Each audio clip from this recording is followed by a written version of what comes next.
হে ভক্তমণ্ডলী যারা এখানে বসে আছেন, এখান থেকে আপনারা আমরা জানতে পারবো যে মানব শব্দের অর্থ কি।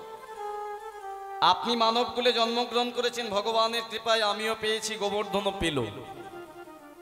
কিন্তু এই মানব জন্মের সফলতা কখন আসে? কাকে আপনি সফল মানুষ বলবেন? আপনারা বলবেন কেন? যে কষ্ট করে মানুষ হয়ে এই জগতে গাড়ি বাড়ি করলো, টাকা পয়সা করলো, ভালো শিক্ষা পেল, বাবা মাকে দেখলো, কয়েক বিঘা জমি কিনলো, সে কি সফল? কি বলেন? সে সফল? নালে করলো কি করে এত কিছু? আচ্ছা, সে যদি সফল হয়, আচ্ছা বলুন তো, আজকে আপনার বাড়িতে, আমার বাড়িতে, অনেকের বাড়িতে এই মেদিনীপুরেরই ছেলে ক্ষুদিরাম বসু, এই মেদিনীপুরেরই ছেলে বিদ্যাসাগর, এই মেদিনীপুরেরই মাতঙ্গিনী হাজরা, যাদের ছবি আমরা কয়েকশো বছর পরেও রেখে দিয়েছি বাড়িতে, তাই না? আচ্ছা, সে তো টাকা পয়সা করে যায়নি, সে তো গাড়ি বাড়ি করে যায়নি, সে তো জায়গা জমি কিনে রেখে যায়নি, তাহলে তার ছবি আমরা বাড়িতে রেখে দিয়েছি।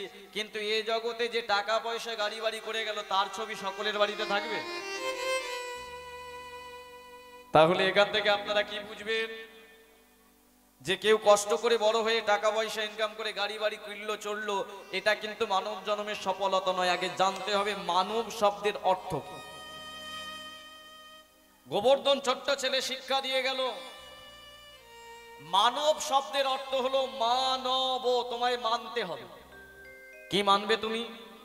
এখানে বসে মানতে হবে এটা হরিবাসর, এটা কোনো আড্ডার জায়গা নয়, এটা কোনো কথা বলার জায়গা নয়, এটা কোনো গল্প করার জায়গা নয়।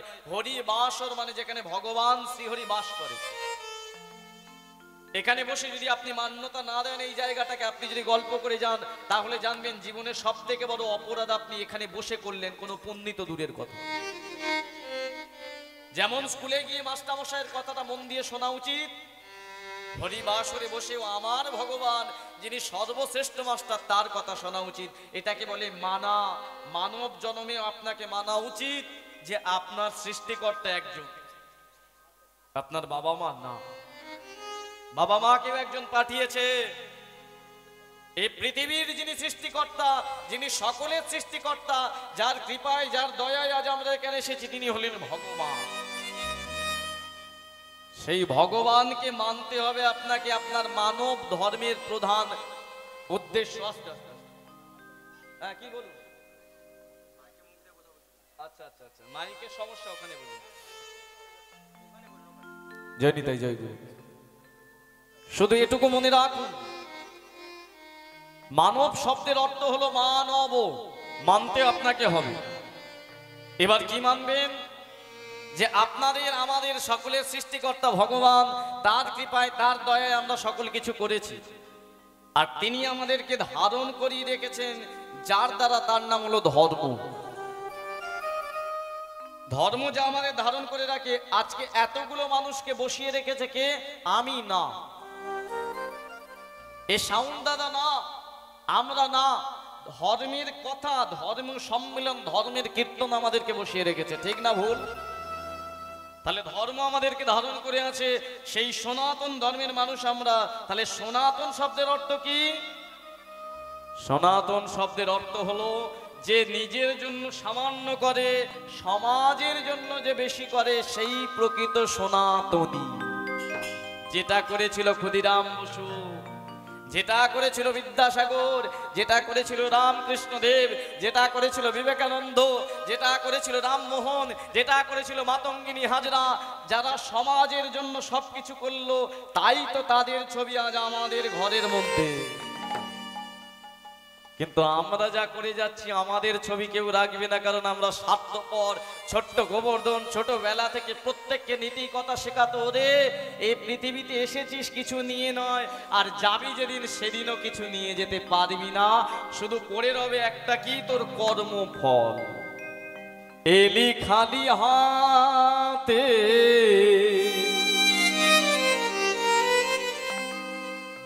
যাবি খালি হাতে,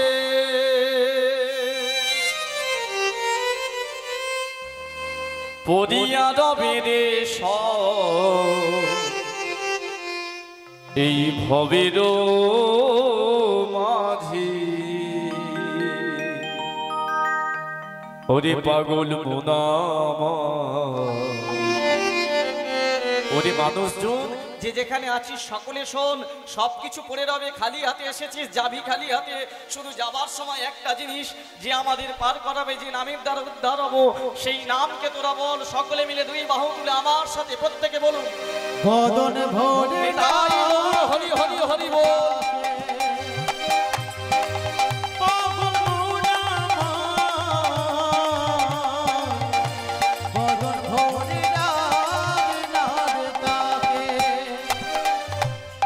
এলি খালি হাতে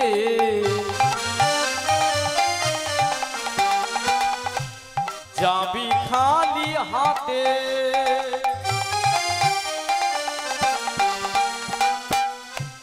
পড়িয়া রবে রে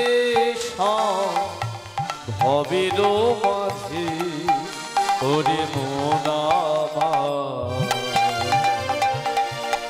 সকলে মিলে দুই বাহু তুলে বদন ভরে গৌর হরি হরি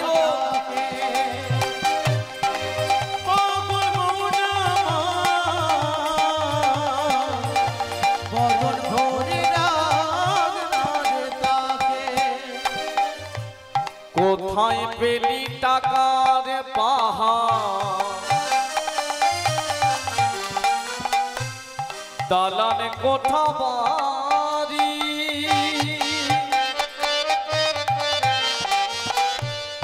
এসবই যে তারি দেওয়া কিবা আছে তোদি।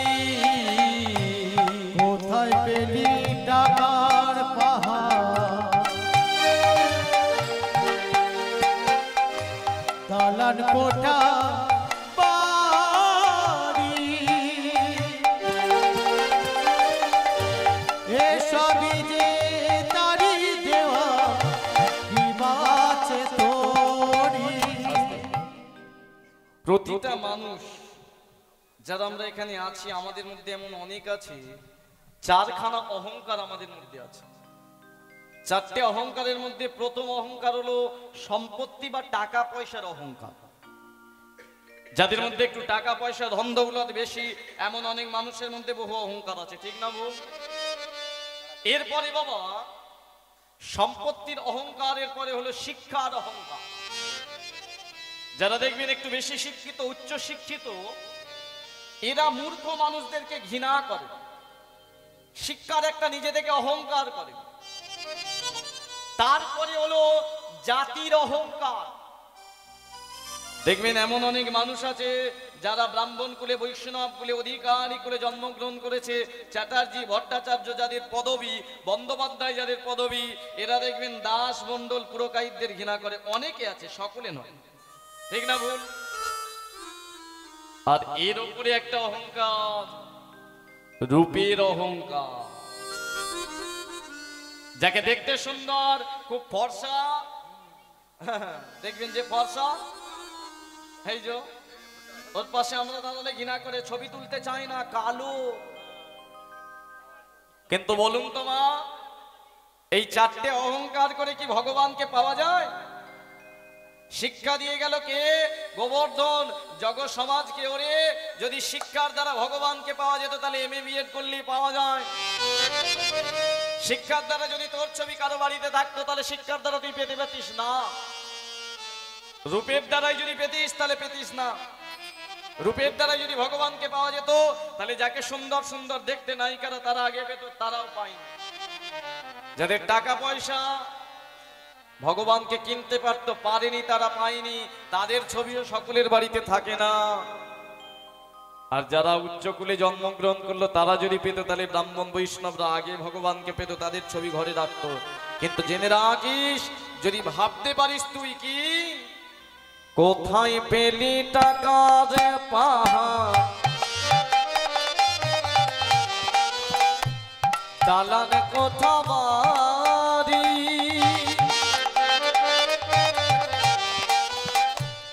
এসবই যে তারি দেওয়া কি আছে তরি। কোথায় পেলি টাকার পাহাড়, দালান কোটা বাড়ি, এসবই যে তারি দেওয়া, কি বাছে তোরি।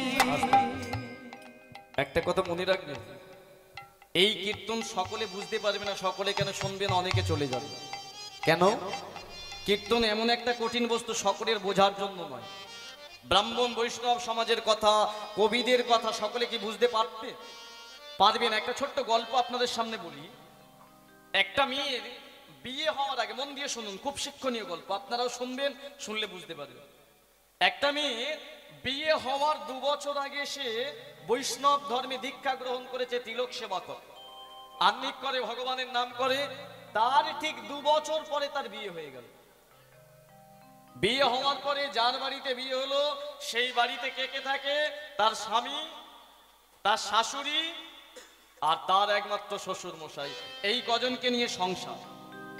তা মেয়েটা দেখলো তার বাড়িতে কেউ ভগবানের নাম আচরণ করে না, কেউ ভগবানকে পছন্দ করে না, এরকমের মধ্যে একজন হলো তার শ্বশুর মশাই। কোন ক্রমে মেয়েটা কি করলো, বিয়ের রাত্রির পরের দিনে তার স্বামীকে গুরুদেবের কাছে নিয়ে গিয়ে বলে কয়ে দীক্ষা দেওয়ালো। তারপরে শাশুড়ি মাকে বলে বলে বলে বলে কয়েক বছর পরে দীক্ষা দিল, কিন্তু শ্বশুর মশাইকে বাবা কোনোভাবে ধর্মে কর্মে নিয়ে যেতে পারে না। শ্বশুর মশাই সবসময় নাস্তিক, তার মনে সন্দেহ। হঠাৎ করে কয়েক বছর পরে বাবা ভোরের বেলা সূর্য সবে উদয় হবে, ওই বাড়িতে একটা বৈষ্ণব ভিখারি এসে বলে উঠল, ভিক্ষা দাও।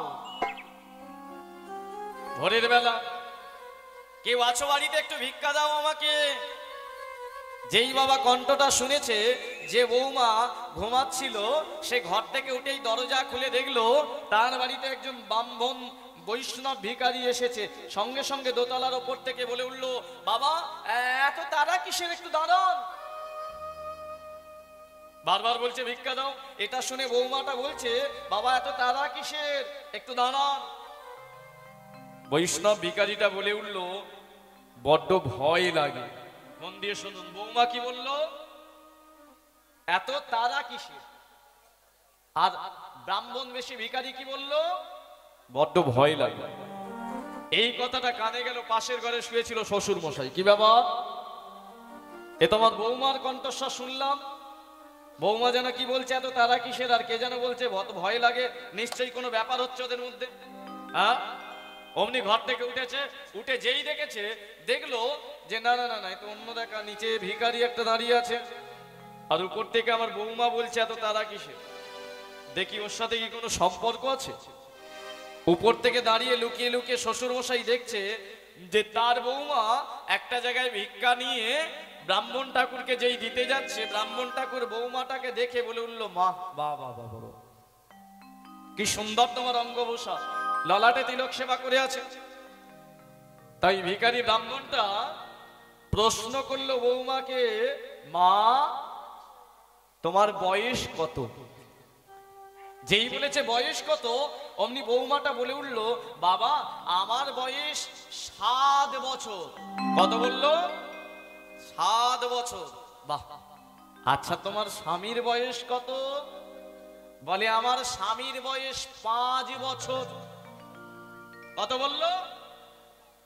স্বামীর বয়স 5 বছর।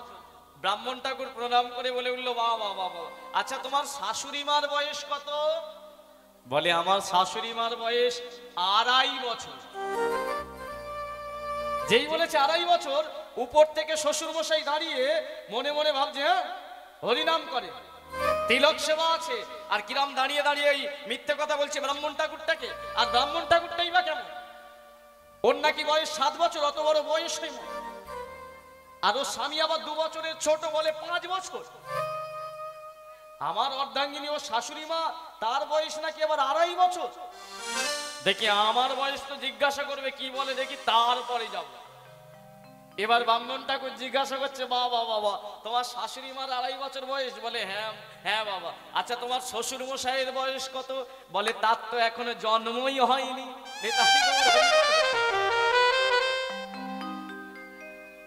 যেই বলেছে জন্ম হয়নি, শ্বশুর মশাইয়ের ওপরে থাকতে পারে না, ছুটতে ছুটতে এসেছে, এসেই বৌমার হাতটা ধরেছে। বৌমা হরিনাম করো, ধর্মে কর্মে মতি, তুমি পাঠ শুনতে যাও। আর এই সকালবেলা ব্রাহ্মণ ঠাকুরের সামনে এরকম ঝুড়ি ঝুড়ি মিথ্যে কথা। বৌমা তো অবাক হয়ে গেছে, বাবা কি মিথ্যে কথা আমি বললাম? কি বললে মানে? লজ্জা লাগে না? প্রথম থেকে কি বললে? ব্রাহ্মণ ঠাকুরটা যখন ভিক্ষা চাইছে তুমি বললে ওপর থেকে এত তারা কিসের? ব্রাহ্মণ ঠাকুর কি বললো আমার সব মনে আছে, এত বড্ড ভয় লাগে। তারপরে তোমার বয়স বলছো 7 বছর, লজ্জা করে না এত বড় বয়সের? আবার তোমার স্বামী নাকি তোমার থেকে 2 বছরের ছোট, 5 বছর, আর তোমার শাশুড়ি মার 2.5 বছরের বয়স, আর আমার নাকি জন্ম হয়নি। দুজনের মধ্যে যেই ঝগড়া হবে তখন বৌমা হাত জড়ো করে বলছে, বাবা আপনি আমাদের ধর্মের কথা বুঝতেই পারবেন না। যারা হাসলেন তারাও কিছু বুঝতে পারেননি। বৈষ্ণবদের কথার মানে কি জানেন? শোনো বাবা, আমি তোমাকে বলছি প্রথম থেকে কি কথা আমাদের মধ্যে হলো জানেন? কি কথা? বলে শোনো, আমার বাড়িতে যখন ব্রাহ্মণ ঠাকুর এলো আমি উপরে ছিলাম, যখন বারবার বলছে ভিক্ষাং দেই ভিক্ষাং দেই, আমি উপর থেকে বললাম এত তারা কিসের? কেন জানো বাবা? ব্রাহ্মণ বৈষ্ণব বাড়িতে আসা ভাগ্যের দরকার। উনি যখন বারবার বলছেন ভিক্ষা দাও, চলে যাব চলে যাব, আমি উপর থেকে বললাম বাবা এত তারা কিসের, অর্থাৎ আর একটু থেকে যান, আপনার চরণধুলি পড়বে। কিন্তু জানেন বাবা ব্রাহ্মণ ঠাকুর কি বলল তখন? বড্ড ভয় লাগে। কেন জানে বাবা? আমাদের গৃহস্থ বাড়ি তো, সংসারের ছোঁয়া যদি ওনার মধ্যে লেগে যায় ওই জন্য সংসারে বেশিক্ষণ ওরা দাঁড়িয়ে থাকে না, গৃহস্থ বাড়ি থেকে চলে যাওয়ার জন্য ও বলল বড্ড ভয় লাগে।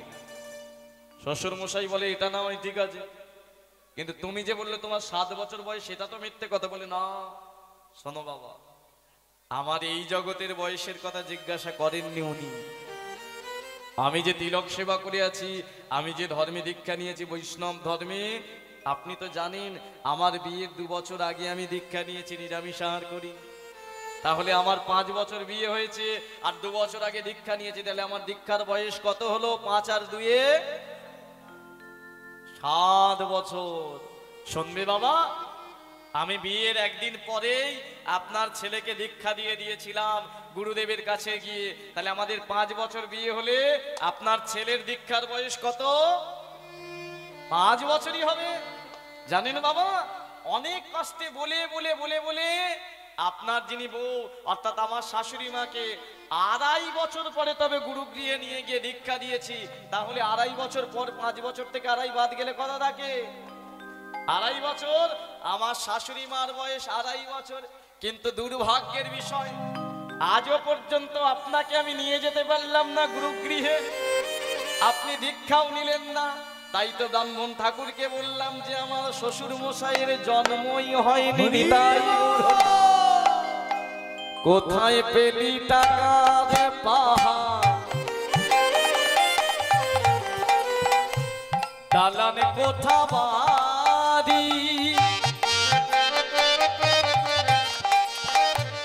এসবই যে তারি দেওয়া, কিবা আছে তোর? ও তো নিজের দেহ নিজের তো নয় রে, তোর নিজের দেহ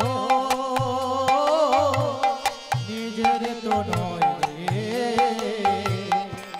ও একদিন শ্মশানেতে শ্মশানেতে হবে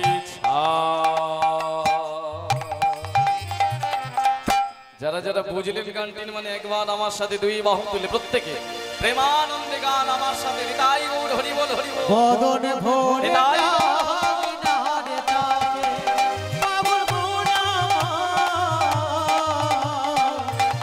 বদন ভরে নারে তাকে পাগল মনে রে, বদন ভরে নারে তাকে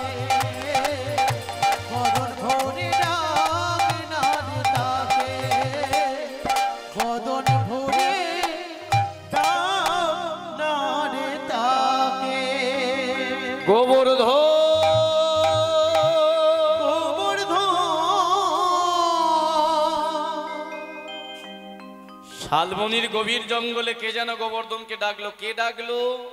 হে ভক্তমণ্ডলী মা, একটা কারখানায় দেখবেন অনেক কর্মচারী বা লেবার কাজ করে, মালিক একজন। এই অনেক লেবার বা কর্মচারীর মধ্যে যে সবথেকে মালিককে ভালোবেসে বা কারখানাটাতে ভালোবেসে বেশি পরিশ্রম দিয়ে কাজ করে, বেশি সময় দিয়ে কাজ করে, মালিক তার মাইনে বাড়ায় না কমায়? তার প্রমোশন হয় না ডিমোশন হয়? প্রমোশন হয়, মানে পদ বাড়ে। এবার বলুন তো, আমাদের সকলের মালিককে মানেন ভগবান? কর্মচারী আমরা যেমন কাজ করব তেমন প্রমোশন হবে। হাত দুটো নিয়ে এখানে বসেছেন, এ দুটো হাতে যদি একবার না করতালি দেন, পরজন্মে কি হাত দেবে? সুন্দর মুখ দিয়েছে একটু কৃষ্ণ বলার জন্য, এখানে বসে যদি সারাক্ষণ অকথা কুকথা বলেন, পরজন্মে আর বলার মতো শক্তি দেবে? সুন্দর কান দিয়েছে শোনার জন্য, এখানে যদি বসে কীর্তনটা না শুনে কানটা যদি বাইরে কারো কথার দিকে রাখেন, তাহলে কানের শক্তি পাবেন? কর্ম যেমন করবেন ফল আপনাকে পেতেই হবে। যে গোবর্ধনকে পরীক্ষা করার জন্য ভগবান জন্ম দিলেন, সেই গোবর্ধন পরীক্ষা কি নেবে ভগবান দেখে। এ ছেলে জন্মের পর থেকেই বুঝে গেছে মানব জন্মের আসল উদ্দেশ্য ভগবানের চরণ পাওয়া, কর্ম করে যাওয়া, তাই তো সদা সর্বদা নাম করে। না না না না না, ওকে আমার কাছে নিয়ে আসতেই হবে।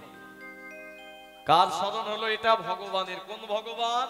না, যে গোলকপতি ভগবান ত্রেতা যুগে রাম রূপে অবতীর্ণ হলো। কোন সময় তার মনে পড়লো গোবর্ধনের কথা? না, যে সময় বাবা রামের প্রিয় পত্নী সীতাকে হরণ করে নিয়ে গিয়েছিল একজন। কে বলুন তো? কে নিয়ে গেছিল সীতাকে? অমরেশ পুরী। সীতাকে অমরেশ পুরী হরণ করে নিয়ে গেছিল? রাবণ নিয়ে গিয়েছিল। কোথায় দেখেছিস তুই? ও টিভিতে। ওটা তো রাবণের চরিত্রে অভিনয় করেছিল অমরেশ পুরী। আস্তে আস্তে হরি বল হরি বল। যাই হোক, তা বাবা জেনে রাখুন, যখন সীতাকে হরণ করে নিয়ে চলে গেছিল রাবণ, একটা রামেশ্বরম সেতু বাঁধতে হয়েছিল না রামকে? আচ্ছা, ওই সেতুটা কি রাম বেঁধেছিল? রাম বেঁধেছিল, রামের ভক্তরা। তা যখন সেতু বন্ধন হয়নি, তখন রামচন্দ্রের মনে পড়ল, আচ্ছা আমার ভক্ত গোবর্ধনকে তো পরীক্ষা করার জন্য মানব রূপ দিয়েছি, ও তো এই জন্মের আগে পর্বত ছিল না? প্রথম জন্মে পর্বত। এক কাজ করি, ওকে যদি আমি কোনোভাবে ওই শালবনির জঙ্গল থেকে এখানে নিয়ে এসে আমি যদি একবার বলি যে তুই পর্বত হয়ে সিন্ধু নদীতে বিচরণ কর, একটা বড় পর্বত মানেই তার উপর দিয়ে আমি সেতু বানিয়ে চলে যাব। কিন্তু একটা সমস্যায় পড়েছে। আমি আছি এই নদীর তীরে, আর সে আছে শালবনির জঙ্গলে, তাই না? দ্রোমগিরির পুত্র হয়ে জন্মগ্রহণ করেছে। ওকে এখন আনতে যাবে কে? আমি যদি চলে যাই আমি তো আনতে পারবো না। আচ্ছা, একটা কাজ করি, এখানে যদি কেউ আমার আদেশ শোনে, রামচন্দ্র বলে উঠলই যে কেউ আছো, আমার একটা আদেশ আছে, শুনবে? তুই চলে এসেছিস? আচ্ছা, রামের প্রিয় ভক্তকে বাঘ, রামের প্রিয় ভক্ত হনুমান। হনুমান হওয়া ভাগ্যের দরকার। আচ্ছা, ও কি দাঁড়ালো? আচ্ছা আচ্ছা আচ্ছা, তুই ওটা কাঁদে নে। হনুমান হওয়া ভাগ্যের দরকার। দাঁড়িয়েছিস যখন, হনুমান তোকে হতে। আচ্ছা শোন, এদিকে শোন, একটা কথা বলুন। আচ্ছা বলুন মা, যেদিন সীতা মা মাথায় একটু সিঁদুর পড়ছিল, হনুমান প্রশ্ন করেছিল না যে মা ওই মাথায় রংটা লাগালে কি হয়? তখন সীতা মা কি বলেছিল? যে এই রং লাগালে প্রভুর মঙ্গল হয় বলেছিল। আর যেই বলল, পরের দিনে হনুমান কি করেছিল? মাথা থেকে পা পর্যন্ত এমনকি লেজ দায় গোটা সিঁদুর মেখে সীতা মার সামনে দাঁড়িয়েছিল। সীতা মা বলে, হ্যাঁ রে হনুমান, তুই কি পাগল হয়ে গেলি? এত সিঁদুর কেন মেখেছিস? বলে পাগল কেন মা, তুমি তো গতকালে বলেছিলে একটুখানি মাথায় সিঁদুর দিতে আমার প্রভুর নাকি মঙ্গল হয়। তাহলে বলো তো আমি সারা শরীরে কত সিঁদুর মেখেছি, তাহলে এত সিঁদুর মাখলেই আমার প্রভুর কত মঙ্গল হতে পারেনি। তাই গৌর হরি বল। আচ্ছা, যে প্রভুকে এত ভালোবাসে তার মতো হওয়া ভাগ্যের দরকার। ওই অর্থে হনুমান সঙ্গে সঙ্গে ঘুরে গেল, দেখলেন? আচ্ছা শোন, এই আমি তোকে এক জায়গায় পাঠাবো, যাবি? শালবনির জঙ্গলে যাবি শ্রীলঙ্কায়, ওখানে গিয়ে দেখবি আমার এক ভক্ত, নাম তার গোবর্ধন। তবে তুই যেমন আমার নাম রাম রাম বলিস, ওখানে গিয়ে দেখবি সে কৃষ্ণ কৃষ্ণ বলছে। তাকে বলবি যে আমি তাকে স্মরণ করেছি, সে আগের জন্মে পর্বত ছিল, এই সিন্ধু নদীতে একা বসবে, ওর ওপর দিয়ে আমি যাব, গিয়ে সীতাকে উদ্ধার করে নিয়ে চলে আসবো। যেতে পারবি তো? যা, সোজা চলে যা। যেই বলেছে সঙ্গে সঙ্গে হনুমান বলে প্রভু আপনি শুধু আমাকে আশীর্বাদ করুন, আমি যাব আর নিয়ে চলে আসব। সিন্ধু নদীর তীর থেকে গোবর্ধনের কাছে চলেছে হনুমান, মহা আনন্দে রাম নাম করতে করতে। সকলে চলুন আমরা আনতে যাই। কাভি রামে বনকে, কাভি শামে বনকে चलिया ना प्रभु जी चलिया ना। उलूध्वनि हरिध्वनि हरि बोल।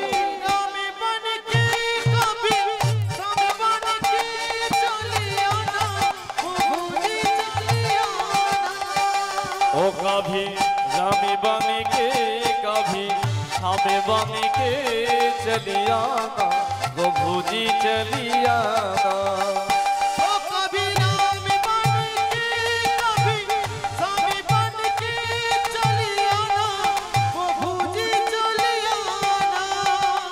তুমি রাম বাণী কে চলিয়া না, তুমি রাম বাণী কে চলিয়া না, তুমি রাম বাণী কে চলিয়া না। ও তুমি রাম বাণী কে চলিয়া না। ও সীতা হাত লেকে ধনুক বাঁধে লেকে চলিয়া না প্রভু জি চলিয়া না।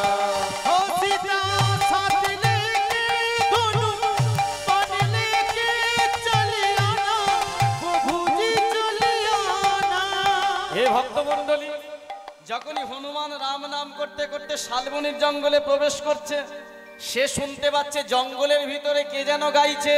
ওই তো শোনা যাচ্ছে তুমি সামে বানে কে চলিয়া না। ও রাম নামে রাম বাণী কে চলিয়া না, তুমি সামে বানে কে চলিয়া না। ও তুমি রাম বাণী কে চলিয়া না। ও রাধা বামে লইয়ে মুরলি संग लोये चली आना प्रभु जी चली आना। ओ राधा बामे लोये मुरली संग लोये चली आना प्रभु जी चली आना। ओ राधा बामे लोये मुरली संग लोये चली आना प्रभु जी चली आना। ओ राधा बामे लोये मुरली संग लोये चली आना प्रभु जी चली आना। আশ্চর্যের বিষয় দেখুন বাবা, একটাই যুগ ত্রেতা, যে যুগে রাম ছাড়া কেউ চিনত না, সেই যুগের এক ভক্ত কৃষ্ণ নাম করছে, শ্যাম নাম করছে। তাহলে সেই ত্রেতা যুগে বসে যখন আমরা লীলা আস্বাদন করছি, আমরা তো ত্রেতা যুগের মধ্যেই আমাদের এই যুগের ভগবানের নাম একটু গাইতে পারি। গাওয়া যাবে? সকলে গাইবেন? হ্যাঁ, আচ্ছা, যারা যারা গল্প করছেন একবার দুই বাহু তুলে বলুন নিতাই গৌর হরি বল। হরি বল। বললাম যারা যারা গল্প করছেন একবার দুই বাহু তুলুন। তবে এটুকু বলতে পারি, যে কজন হাত তুললেন এ কজনই গল্প করেননি, তাদের কানটা আমাদের দিকে। যাদের হাত উঠলো না তাদের কানও নেই, মনও নেই। যাই হোক, হরিবল হরিবল। তাহলে আমরা একটু দুই বাহু তুলে বলতে পারি কি, এই কলিযুগে তুমি গৌর রূপ নিয়ে এসো গা, তুমি গৌর রূপ নিয়ে এসো, তুমি গৌর রূপ নিয়ে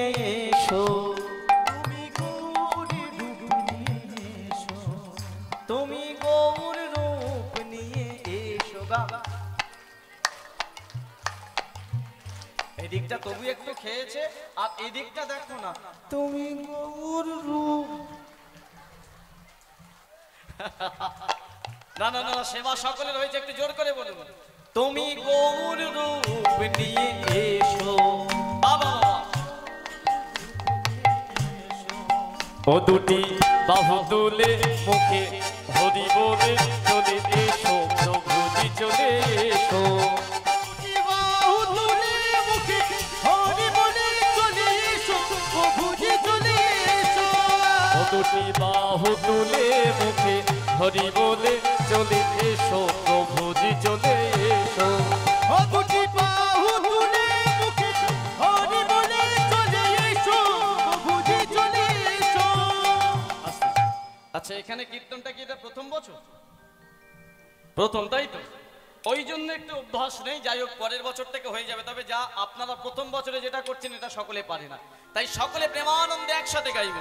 হনুমান कभी रामे बन के कभी श्यामे बन के चली आना, प्रभु जी चली आना। कभी राम बन निताई गौर हरि हरि चली आना, प्रभुजी चली आना। ओ कभी राम बन के कभी श्याम बन के चली आना, प्रभुजी चली आना। এই যে কে ওখানে দাঁড়িয়ে গো, এই যে তোমাকে বলছি, কে তুমি? ওই যে পিছনে একটা লেজ আছে না? তুই আবার লেজ দেখতে পেলি কোথায়? আস্তে আস্তে শালবনির জঙ্গলে আসতে মা, যে গোবর্ধন কৃষ্ণ নাম করছিল তার কাছে রাম নাম করতে করতে যেই পদধ্বনি করেছে, হনুমান এসে দাঁড়িয়েছে, অমনি গোবর্ধন দেখে অবাক হয়ে গেল। এই যে কে তুমি? বলে এই শোন, তুই আমায় চিনবি না, তবে শোন, যার তুই নাম করছিস আমিও তারই ভক্ত। আমি যার নাম করছি তার ভক্ত মানে? বলে শোন, আহা বড্ড কথা হচ্ছে মা।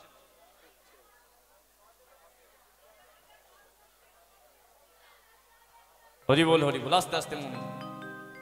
হনুমান বললেন, শোন, তুই যে প্রভুর নাম করছিস আমি সেই প্রভুরই ভক্ত, তুই জানিস না সেই তোর প্রভু এই ত্রেতা যুগে রাম নাম নিয়ে এসেছে। যেই বলেছে গোবর্ধন বলে, কোথায় কোথায় আমার সেই প্রভু, কোথায় গেলে তার দর্শন পাবো? আমি যে তার কাছে যাবার জন্যই অধীর অপেক্ষায় আছি। দাঁড়া, তার কাছে নিয়ে যাবো বলেই আমি এসেছি। হ্যাঁ শোন, সেই তোর প্রভুই এই ত্রেতা যুগে অযোধ্যার মাটিতে দশরথ নন্দন রাম রূপে জন্মগ্রহণ করেছে। কিন্তু জানিস, তার প্রিয় পত্নী সীতা মাকে হরণ করে নিয়ে গেছে দুরাচারী রাবণ। সিন্ধু নদীর তীরে দাঁড়িয়ে আমার প্রভু কন্দন করছে সীতামার জন্য। তুই নাকি পর্বত ছিলিস আগের জন্মে, চল না পর্বতের দেহ নিয়ে ওই সিন্ধু নদীতে বিচরণ করবি। তোর ওপর দিয়ে আমার প্রভু হেঁটে যাবে সীতামাকে উদ্ধার করতে। যেই বলেছে গোবর্ধন চিৎকার করে বলে উঠল, এতদিনে পরে আমার প্রভুর কৃপা হবে।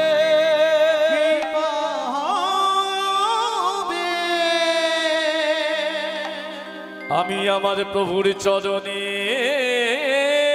ধুলি পাবো, চরণের ধুলি পাবো। আমার এই মানব জন উদ্ধার হবে। চলো চলো চলো, আমাকে নিয়ে চলো, আর বিলম্ব করো না। হে ভক্তমণ্ডলী, হনুমান দাঁড়িয়ে দাঁড়িয়ে গোবর্ধনের অনুরাগটা লক্ষ্য করলো। একটা ছোট্ট এইটুকু ছেলে যে প্রভুর চরণ পাওয়ার জন্য এত উদ্যোগী, যার মধ্যে এত ভক্তি। চল, আমি তোকে নিয়ে যাচ্ছি, চল আমার কাঁধে বস। তুই কাঁধে বসলে শালবনির জঙ্গল থেকে ছুটতে ছুটতে নিয়ে আসা হলো সিন্ধু নদের তীরে। কিন্তু আশ্চর্যের বিষয়, যে পর্বতের দেহ গোবর্ধন ধারণ করবে তার উপর দিয়ে প্রভু যাবে, তার সেই সকল আশা ব্যর্থ হয়ে গেল। কেন জানেন? হনুমানের শালবনিতে যেতে আর আসতে যা সময় লেগেছে, প্রভু রামচন্দ্রের অজস্র বানর রূপী ভক্ত, যারা দূরদর্শনে রামায়ণ দেখেছেন দেখবেন, লেজে করে ওই তাদের দুই হাতে করে বুকে করে পাথর নিয়ে এসে সেতু বন্ধনটা করে ফেলেছিল।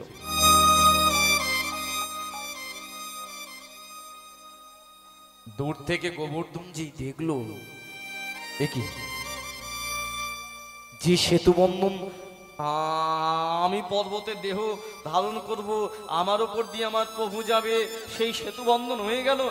কোথায় আমার প্রভু, কোথায় আমার তাহলে সেবার কাজে লাগা হলো না? আমি প্রভুর চরণের ধুলি পেলাম না। অদূরে দাঁড়িয়ে আছে রামচন্দ্র, ছুটতে ছুটতে গিয়ে গোবর্ধন সেই রামচন্দ্রের আর কে চরণে পড়লে। প্রভু হে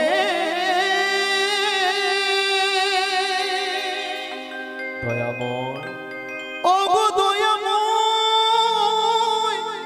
তুমি করুণাময়, এতদিন পরে তোমার কৃপা হলো প্রভু হে, প্রভু হে। দয়াময়, তুমি তোমার সেই সত্য যুগের ভগবান, আমি তোমায় দেখে বুঝতে পেরেছি। কিন্তু প্রভু, কি এমন অপরাধ করে ফেলেছি? আমি কি এমন দোষ করেছি? আমার জীবনের সকল আশাকে আপনি নিরাশা করে দিলেন। আপনারই তো ভক্তকে পাঠিয়েছিলেন, আমি নাকি পর্বত আমার ওপর দিয়ে আপনি হেঁটে যাবেন, কিন্তু সেতু বন্ধন হয়ে গেল প্রভু। আমি আপনার চরণ সেবায় লাগতে পারলাম না কেন, কিসের জন্য? তবে কি আমার অপবিত্র দেহ?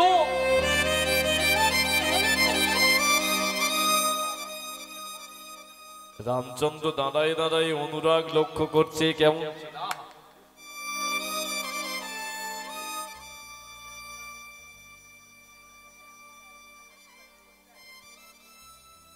রামচন্দ্র দাঁড়ায় দাঁড়ায় লক্ষ্য করছে কেমন ছেলে,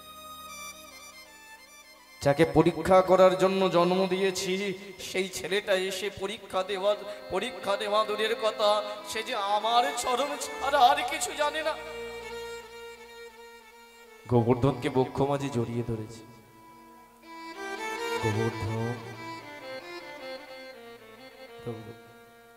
একবার বলুন না, সত্যি কি আমি কোনো অপরাধ করেছি? ওরে নারী, আমি ভগবান। তুই যেমন আমার ভক্ত, আমাকে ভালোবাসিস, ওই দেখ, ওই যে দূরে দাঁড়াই আছে অজস্র আমার মানবরূপী ভক্ত। তুই জানিস, তোকে যখন আনতে গেছে, ওরা বুকে করে, হাতে করে, লেজে করে পাথর নিয়ে এসে আমার নাম করে করে সেতু বন্ধন করে ফেলেছে। এই দেখ, আমার পাশে বসে আছে একটা ছোট্ট প্রাণী। হে ভক্তমণ্ডলী, যারা রামায়ণ পড়েননি, এই যে এখনকার ছেলেগুলো কথা বলছে না, ওদের দোষ। ওরা জানে না এটা কোন জায়গা। ওরা তো ওদের কথা, অনেক বড়রাই জানে না এটা কোন জায়গা, এখান থেকে কি শিক্ষা পায়। প্রভু রামচন্দ্র, কেন রামের নামে আমরা এত জয়ের ধ্বনি দিই? কেন রামকে আমরা ভালোবাসবো? কেন রামকে হৃদয়ে রাখবো? জানি কতটা ভালোবাসা থাকলে বলুন তো, যখন ওই বানরগুলো সেতু বন্ধন করছে, দূরে একটা ছোট্ট কাঠ বিড়ালি দাঁড়িয়েছে। সে মনে মনে ভাবছে, আমি যদি প্রভুর সেবা করতে পারি, কিন্তু করব কি করে? আমার তো আর পাথর চাগিয়ে নিয়ে যাওয়ার ক্ষমতা নেই, কিন্তু আমারও তো মন আছে, আমি একটু হলেও তো পারি।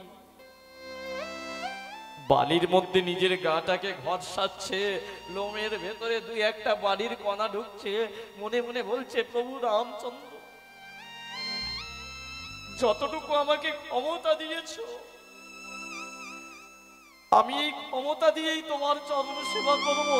ওই বালির কণাগুলো পিঠে করে নিয়ে এসে যখন ওই বালির সেতুতে গড়াচ্ছে, পাথরের সেতুতে গড়াচ্ছে, কোনো একটা বানর ভেবেছিল যে তাদের সেতু বোধহয় ভঙ্গ করে দিচ্ছে, তাদের সেতু বোধহয় ভেঙে দিচ্ছে। কাঠবিড়ালি সঙ্গে সঙ্গে পা দিয়ে যেই চেপে ধরেছে, ওই কাঠবিড়ালি সঙ্গে সঙ্গে চিৎকার করে বলেছিল, হে রাম, হে রাম,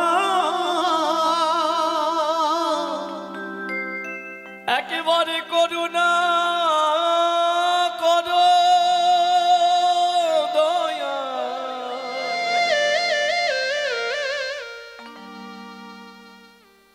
রামচন্দ্র দেখলো কি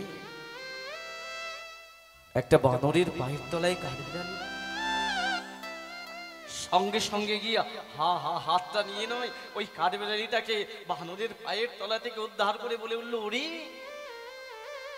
ও আমার ক্ষতি করতে চায়নি, এই সেতু ও ভেঙে দিচ্ছে না, ওর ক্ষমতা দিয়ে ওই সেতু করতে চাইছে। রামচন্দ্র কাঠবিড়ালিটাকে হাতে করে নিয়ে এসে নিজের হাতের মধ্যে রেখে কাঠবিড়ালিকে বলে উঠলো, ওরে এত ভালোবাসিস আমার, তুই তোর এই দেহ দিয়ে আমায় সেবা করতে চাই। প্রভু তুমি তো আমায় যতটুকু শক্তি দিয়েছ না, তোমাকে তো এই জগতে কেউ নেই যে ভালোবাসে। আমার এই শক্তি দিয়ে আমি চেয়েছিলাম দুটো বালির কণা যদি সেতুতে পড়ে তোমার চরণে তো একটু সেবা করতে পারবো, কিন্তু বুঝতে পারিনি ওই বানররা ওরা আমাকে মেরে ফেলছিল। প্রভু ওরে না রে, আমি তোকে মরতে দেব না, আয় আমার কাছে। গায়ের মধ্যেই হাত বোলাচ্ছে, আজ পর্যন্ত কাঠবিড়ালির গায়ে দেখবেন রামের সেই আঙুলের স্পর্শ আছে, কিন্তু হাইরে কলিযুগ, হাইরে বর্তমান সমাজ, সব থেকে বলতে আমার খারাপ লাগে এই বর্তমান পশ্চিমবঙ্গে সেই রামের নাম করতে গেলেও ভয় লাগে আমাদের।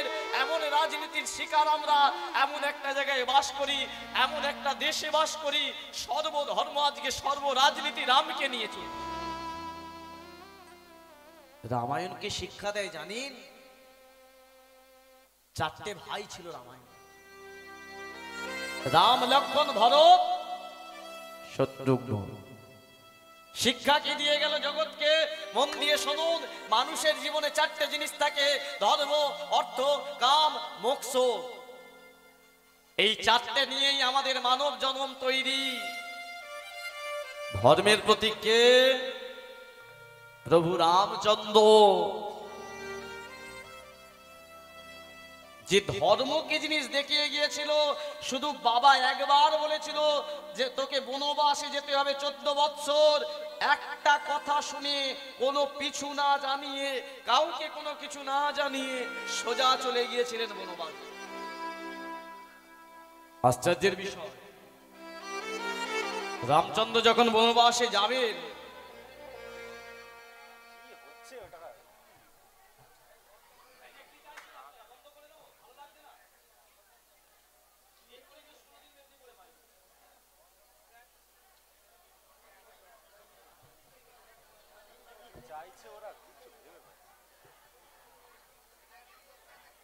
জনিতাই জয় গো, একটু শুধু মন দিয়ে শুনুন। যেদিন রামচন্দ্র বনবাসে যাচ্ছে না, পিতৃ আজ্ঞাটা যখন পেয়েছে, রাম কিন্তু সব থেকে বেশি ভালোবাসতো লক্ষ্মণকে নয়, সব থেকে বেশি ভালোবাসতো ভরতকে। সেই সময়টায় ভরত ওই পাশের গ্রামে একটা মন্দির আছে যেখানে তার পূর্বজদের পুজো দেওয়া হয়, অর্থাৎ দশরথের পিতা, তার পিতা যাদেরকে পুজো দেওয়া হতো, ভরত সেই সময় পুজো দিতে গেছে। রামচন্দ্র জানে যে ভরত যদি একবার আমায় দেখতে পায় তাহলে কিন্তু আমি আর পিতৃ আজ্ঞা পালন করতে পারবো না, আমাকেও আটকে দেবে, তার থেকে ওকে না জানিয়েই চলে যেতে হবে। ভরতও কিন্তু কম নয়, জানতে যখন পেরেছিল কিভাবে জানেন, যে প্রদীপ নিয়ে পূর্বজদের প্রদীপ দেখাচ্ছে, হঠাৎ করে সেই প্রদীপটা নেমে গিয়ে প্রদীপটা হাত থেকে পড়ে গিয়েছিল, তখনই কিন্তু ভরতের মনের মধ্যে এসেছিল, না না, আমার বাড়িতে কোনো অঘটন ঘটে গেছে। ছুটতে ছুটতে ভরত এসেছিল, এসে যখন দেখলো রামচন্দ্র চলেছে বনবাস, বলে গিয়েছিল, ভরত শুধু পিতৃ আজ্ঞা পালন নয়, ধর্ম এটা। যে পিতার আলোয় আজকে আমি এসেছি এখানে, সেই পিতার আদেশ আমি শিরোধার্য করে চলে যাচ্ছি, তুই দেখিস, তুই সামলাস, এটাই তো ধর্ম। কিন্তু আজকের বর্তমান সমাজে এ তো দূরের কথা, বাবার কথা ছেলে শোনে না, ছেলে বাবার কথা শোনে না, মায়ের কথা ছেলে শোনে না, যায় যায় দ্বন্দ্ব, বাড়িতে বাড়িতে দ্বন্দ্ব, সমাজে সমাজে দ্বন্দ্ব, দেশে দেশে দ্বন্দ্ব, ধর্ম তো চলে গেছে।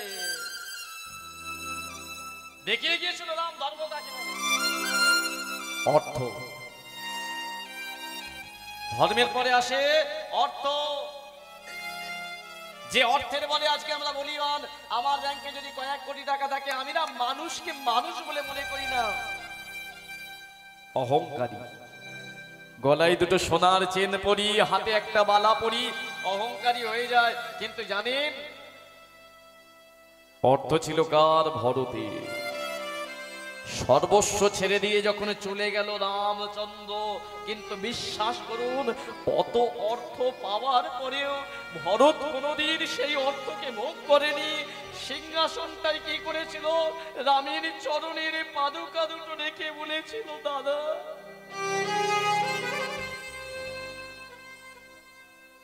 আমার তো অর্থ তুমি, আমার জীবনের সর্বশ্রেষ্ঠ ধন হলে তুমি। এই জগতের ধন আমার আসল ধন নয়, তাই তো তোমার চরণ দুটি আমি এই সিংহাসনে রেখে দিলাম। ওখানে আমি কোনোদিন বসবো না দাদা, যতই আমায় রাজা বলুন। ধর্মকে জয় করেছিল রাম, অর্থকে জয় করেছিল ভরত। কামের পদে আসে বর্তমান সমাজে আমার বয়সের ছেলেরা, আমার থেকে ছোট ছোট ছেলেরা কামে মত্ত। আজকের মোবাইল এসে ছেলে মেয়ের মধ্যে প্রেম হচ্ছে, কিন্তু সেই প্রেমটা কামে চলে গেছে। 10-12 দিনের মধ্যে প্রেম হচ্ছে, 18 দিনে বিয়ে হচ্ছে, 24 দিনে ডিভোর্স হচ্ছে। কিসের ভালোবাসাটা, কিসের প্রেম? এটা কামের প্রেম। কিন্তু কাম দেখিয়ে গিয়েছিল কামকে কি করে জয় করতে হয়, সেটাকে লক্ষ্য। 18 বছরের বনবাসে চোখের সামনে, 14 বছরের বনবাসে চোখের সামনে দাঁড়াইছিল একটা রমণী। পৃথিবীর কোন রমণীর অত গায়ের রূপ ছিল না গো, অত সুন্দর দেখতে সীতামার মতো কেউ ছিল না। রামচন্দ্র চলে যেত। বর্তমান সমাজে পরকীয়ায় আমরা মত্ত পড়ি, বহুজন আছি, কিন্তু জানেন লক্ষণ দেখিয়ে গিয়েছিল কামকে কি করে নিয়ন্ত্রণ করতে হয়। চোখের সামনে অত সুন্দরী একজন রমণী যে বনবাসে আছে, এই 14টা বছর কোনোদিন তার চরণ ছাড়া মুখ পর্যন্ত সে দেখবে। তাহলে লক্ষণ শিক্ষা দিয়ে গেল জগৎকে। রামায়ণের একটা চরিত্রে কামকে কি করে দমন করতে হয় দেখ, আর তারপরেই তো মোক্ষ লাভ। এই 3 জনকে দেখে শত্রুঘ্ন, যার চরিত্র আমরা রামায়ণে খুঁজেই পাই না। আজকের দিনে আমাদের স্কুলের মধ্যে ইতিহাস পড়ানো হয়, ভূগোল পড়ানো হয়, যেখানে আমরা দেখতে পাই যুদ্ধের কথা, যেখানে আমরা ভূগোল সাম্রাজ্য পড়ি, কিন্তু হায়রে আমার পশ্চিমবঙ্গ, হায়রে আমার ভারতবর্ষ। যদি পড়ানো হতো এই রামের শিক্ষা, যদি পড়ানো হতো ভগবত গীতা, আজকে এটুকু বলতে পারি এই জায়গাটার এই ছেলেগুলো এইভাবে কথা বলতো। এটাই রামায়ণ, এটা থেকেই শিক্ষা পাওয়া যায়। কিন্তু আমরা রাজনীতির শিকার হয়ে জোর করে বলতে পারি না সেই রামের নামে জয়ের ধ্বনি, জোর করে সীতামায়ের নামে জয়ের ধ্বনি দিতে পারি না, কারণ আমাদেরকে নাকি মার খেতে হবে। বলুন তো, যে শিক্ষা রামায়ণ দিয়ে গেছে, এই শিক্ষা অন্য কোনো গ্রন্থ থেকে পাওয়া যায়? পাওয়া যায় কি? তাহলে একবার কি ভালোবেসে জয়ের ধ্বনি দিতে পারবেন? ভয় পাবেন না? প্রেম সে বলতে পারবেন তো 2 বাহু তুলে? বলিয়ে প্রভু রামচন্দ্র কি, রামচন্দ্র কি। কোথায় জয়? এখনো ভয় আছে। বলিয়ে যায় সীতারাম কি। বাহ, এটাই আনন্দ পেলাম। শিক্ষা দিন আপনার ছেলেকে। গোবর্ধনকে বলে উঠল, শোন গোবর্ধন, চিন্তা করিস না, দুঃখ পাস না, কষ্ট পাস না। তুই পর্বত হতে পারলি না তো কি হয়েছে? তোর দেহ পাপী নয়। এক কাজ কর, আমি বলছি তোকে, তুই সেবা আমার করতে পারবি, তুই আমার চরণ সেবা দিতে পারবি, তবে এ যুগে নয়। কোন যুগে? এরপরে দাপর যুগ। মায়েরা মন দিয়ে শুনুন, ভগবান রামচন্দ্র গোবর্ধনকে বলছে, শোন, তুই চলে যা শালবনির জঙ্গলে, যেমন আমার ভজন সাধনা করিস কর, দেখবি একটা মুনিকে পাঠাবো তোর কাছে। সেই মুনি তীর্থ ভ্রমণ করবে তোকে নিয়ে, ছলে বলে কৌশলে, যেমন করেই হোক বৃন্দাবন নামক জায়গায় রয়ে যাবি, পর্বতের দেহ ধারণ করবি, তোর গহ্বরে দাপর যুগে লীলা করব আমি। আর এমন একটা দিন দাপর যুগে আসবে যেদিন সকলের চরণ সেবা তুই করতে পারবি। তাই প্রভু বলে, হ্যাঁ তাহলে যা, চলে যা শালবনির জঙ্গলে। হে ভক্তমণ্ডলী, সেই গোবর্ধন বৃন্দাবনে যাওয়ার আশায় শালবনির জঙ্গলে এসে মহা আনন্দে সেই ভগবানের ভজন সাধনা। হরে কৃষ্ণ কৃষ্ণ কৃষ্ণ কৃষ্ণ হরে হরে, হরে রাম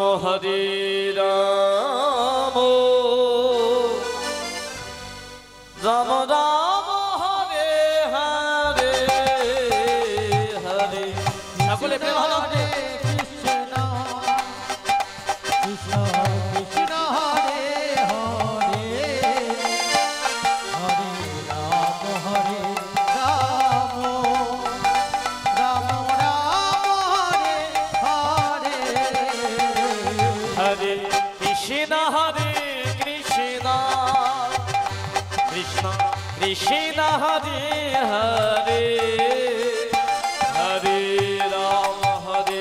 রাম রাম রাম হরে হরে, হরে হরি বল। কৃষ্ণ হরে কৃষ্ণ কৃষ্ণ কৃষ্ণ হরে হরে, হরে রাম রাম রাম হরে হরে, হরে কৃষ্ণ কৃষ্ণ কৃষ্ণ হরে হরে, সকলে মিলে গাও। হরে রাম রাম হরে হরে। একটু গাওয়া যাবে আমার সাথে প্রত্যেকে, যতজন আছেন? তাহলে আমি গাইবো, পরের লাইনটা আপনারা গাইবেন, হাত দুটো জড়ো করুন। হরে কৃষ্ণ কৃষ্ণ কৃষ্ণ হরে হরে, পরের লাইনটা হরে রাম রাম রাম হরে হরে। যার যতটা খারাপ আছে তার ততটা ভালো আছে। কথা যেমন আপনারা বলেন, সুন্দর গানও গান, কিন্তু এটার প্রমাণ আপনারা পেলেন। আচ্ছা, একটু দুই বাহু তুলে গাওয়া যাবে? হ্যাঁ দেখি, একটু সকলে মিলে আমি গাইবো, তারপরে হরে কৃষ্ণ কৃষ্ণ কৃষ্ণ হরে হরে, পরের লাইনটা হরে রাম আহা, আরেকবার হরে কৃষ্ণ কৃষ্ণ কৃষ্ণ হরে হরে, পরেরটা হরে বাবা।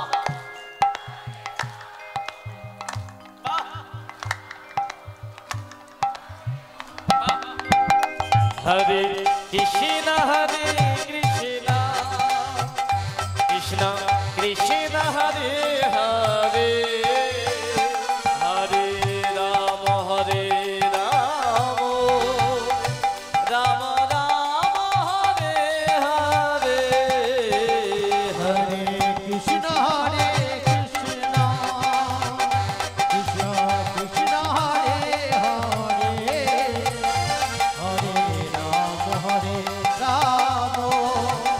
রাম রাম হরে হরে, হরে কৃষ্ণ কৃষ্ণ কৃষ্ণ কৃষ্ণ হরে হরে, হরে রাম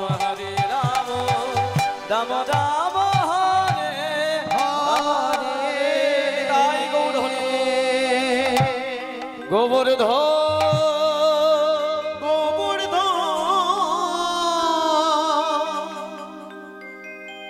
মহা আনন্দে কৃষ্ণ নাম করলো শালবনির জঙ্গলে।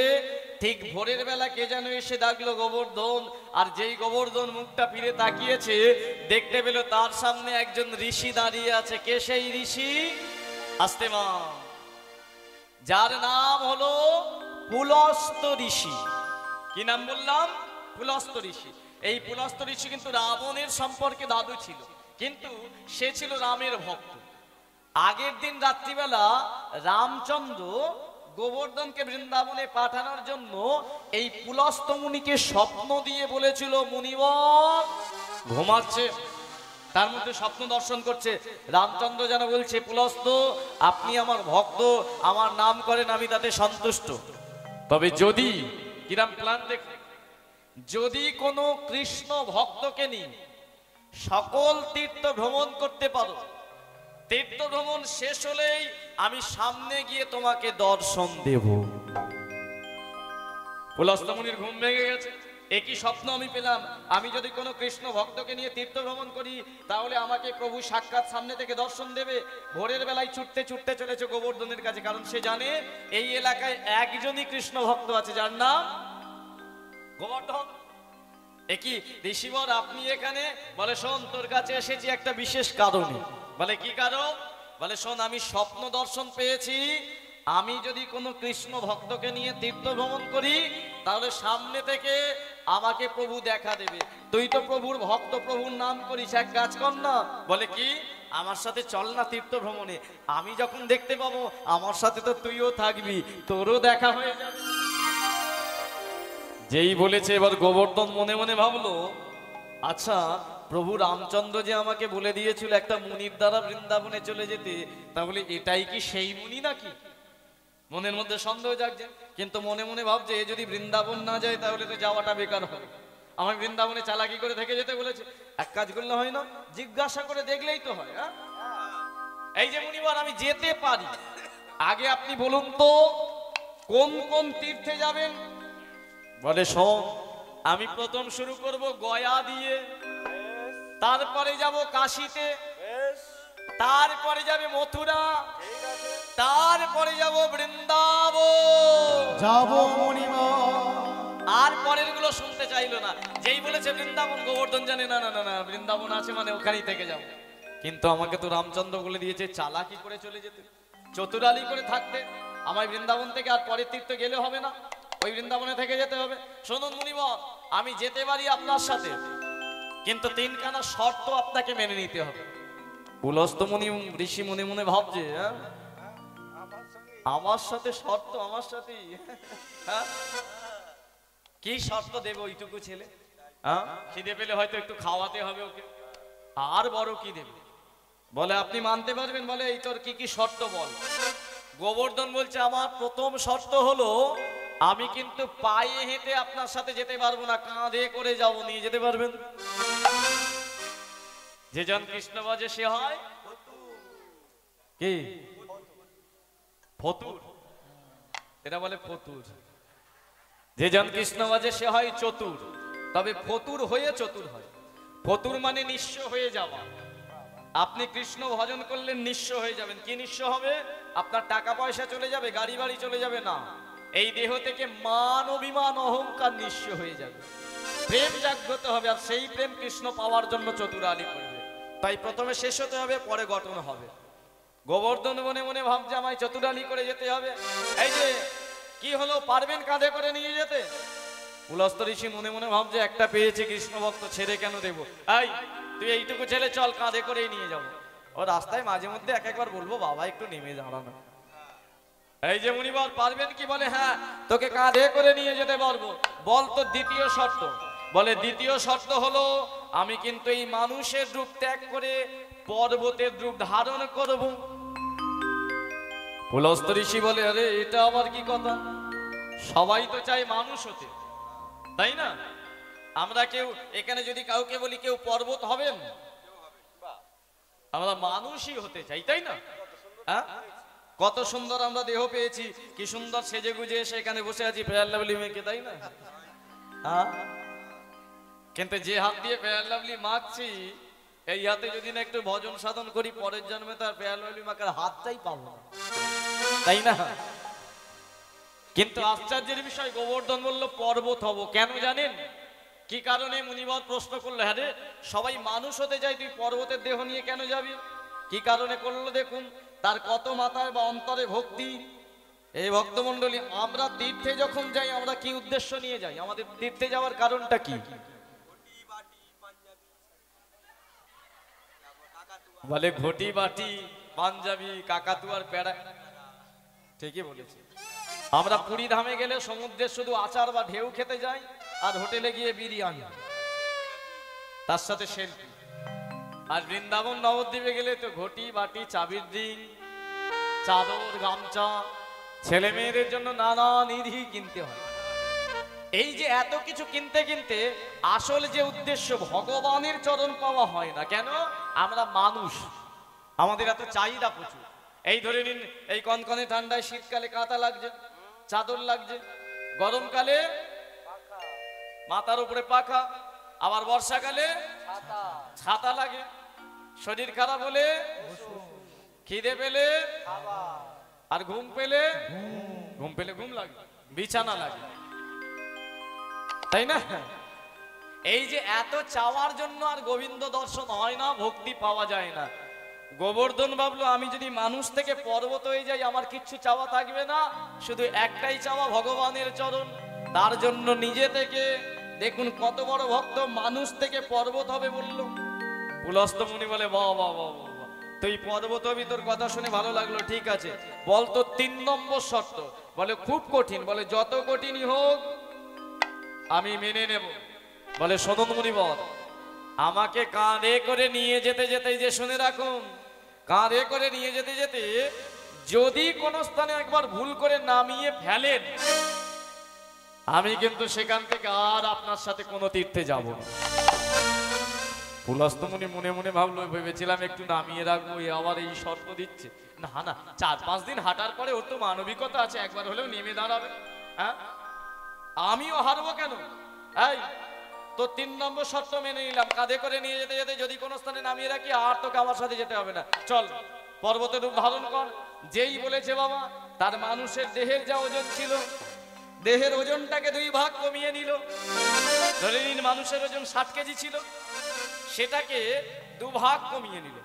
মানে 60 কেজিকে 3 ভাগ করলে কত কেজি হয়? 3 13 60, 3 20 60। বলে চুলে হাত দেবে না। ভুল বলছে তবু চুলে আর হাত দেবে না। ও ভুল করলেই হয়? ভুল তো সারা জনম করেই গেলি 600 টাকা দিয়ে দিয়ে। হরি বল হরি।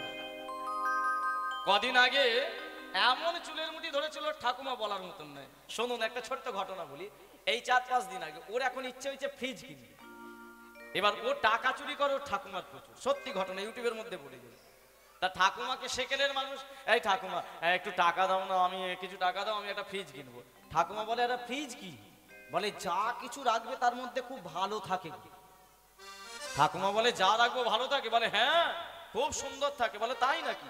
তা ঠাকুমা বলে কত টাকা? ঠাকুমার টাকা পয়সা আছে? বলে বেশি নয়, 15,000 টাকা দিন। তা 15,000 টাকা দিতেও একটা ফ্রিজ কিনে নিয়ে এসেছে। এবার নিয়ে এসে ঘরে যে ইলেকট্রিক দিয়েছে, ঠাকুমা তো শুনেছে যে যা কিছু রাখবে ভালো থাকবে। ও ঠাকুমা কি করেছে, দোকান থেকে 1 কেজি মুড়ি কিনে নিয়েছে। এখন মুড়ি কিনে নিয়ে এসে ফ্রিজের মধ্যে ঢুকিয়ে দিয়েছে।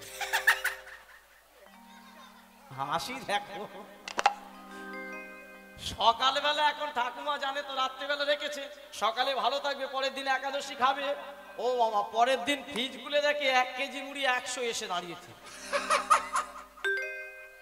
সঙ্গে সঙ্গে এসে, শুভ, আরে কি বলেছিলিস তুই? যে বললি যা কিছু রাখবো নাকি ভালো থাকবে, এই কি অবস্থা হয়েছে দেখ মুড়িগুলো। হ্যাঁ হ্যাঁ হ্যাঁ হ্যাঁ হ্যাঁ, বলে হরি বলে। তা বাবা, তা তখন এবার ঠাকুমা এসে চুলের মুড়ি ধরেছে। আরে ভালো বললি, এরকম হলো কেন? বলে হ্যাঁ রে ঠাকুর, এই মুড়ি রাখলে ভালো থাকে। বলে কি রাখতে হবে? বলে দামি দামি ভালো খাবার। এই মুড়ি শুকনো জিনিস রাখলে তো চুপসে যাবে, তোর ভেতরে জল থাকে। তা ঠাকুমা কি করেছে, যেদিন একাদশী ছিল সেদিন ভাত রান্না করে ফেলেছে, জানে পরের দিন জল থাকবে না, জল জল হবে। তা ভাত কি করেছে, পরের দিন ফ্রিজের মধ্যে ডিপ ফ্রিজে রেখে দিয়েছে, জানে জল হয়ে যাবে, ঠান্ডা ভাত খাবো গরমকালে। ও বাবা, পরের দিন ডিপ ফ্রিজে সেটা চিড়ে আইসক্রিম হয়ে গেছে। আর থাকে কোথায় ঠাকুমা, সঙ্গে সঙ্গে ঝাঁটার হয় চুলের মুঠি ধরেছে, একদম পুরো ক্লাব পর্যন্ত বলে আগে 15,000 টাকা দিয়ে তবে ঘরে ঢুকবে। সেই দিন থেকে ঘরে যায়নি, এই যে গান করছে, বলে 15 দিন গান করে আমাকে দাদা টাকাটা দিতে হবে, নাহলে ঘরে ঢুকতে দেবে। এই হচ্ছে ব্যাপার। যাই হোক, ভুল করলে অনেক কিছু হয়, কিন্তু ভুল করবি না ওরকম ভুল। হ্যাঁ, আর করবি কান ধর, হ্যাঁ জীবনে ভুল করবি না। তা বাবা গোবর্ধন কি করলো, তার দেহের ওজনটাকে 3 ভাগ করলো। ধরে নিন 60 কেজি ওজন, 20 2 ভাগ ওজন মানুষের কমিয়ে নিল, 1 ভাগ ওজন 20 কেজি একটুকুনি পর্বত হলো। তা পুলস্ত মুনি বলে এইটুকু পর্বত, এই চল আমি এই কাঁধে তুললাম। ওই শালবনির জঙ্গল থেকে কাঁধে তুলে নিয়ে চলেছে এক এক তীর্থে। কাঁধে লয়ে গোবর্ধন তীর্থ কদিন ভ্রমণে, কাঁধে উলুধ্বনি হরি হরি বল। তীর্থ করেন ভ্রমণ, কাঁধে লয়ে গোবর্ধন তীর্থ করেন ভ্রমণ। যেভাবে বাজাচ্ছিস 5 দিন লাগবে আমার বৃন্দাবন যেতে। এ তাহলে হবে না, চালু করে বল। এটা ছুটে ছুটে যেতে হবে না, অনেকক্ষণ বসে আছেন তো। চলুন সকলে মিলে আজ গোবর্ধনকে নিয়ে যাই, কেমন ভাবে উলুধ্বনি হরিধ্বনি। আজ গোবর্ধন লয়ে মুনি, উলুধ্বনি করতালি হরি বল।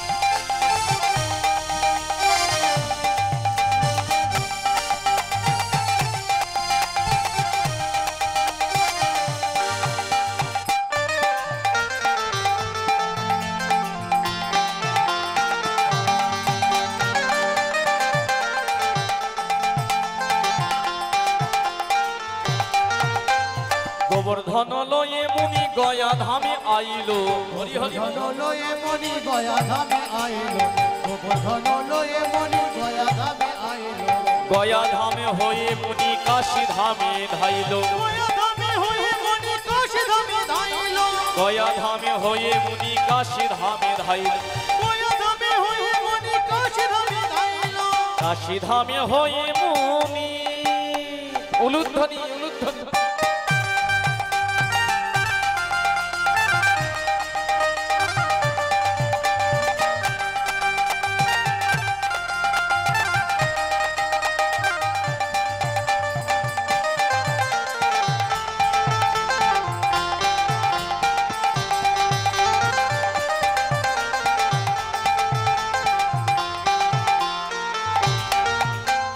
কাশী ধামে হয়ে মুনি মথুরাতে আইলো, কাশী ধামে হয়ে মনি মথুরাতে আসিলো, মথুরা হয়ে মুনি বৃন্দাবনে ধাইলো, মথুরায় হয়ে মনি বৃন্দাবনে ধাইলো, বৃন্দাবনে আসি গিরি।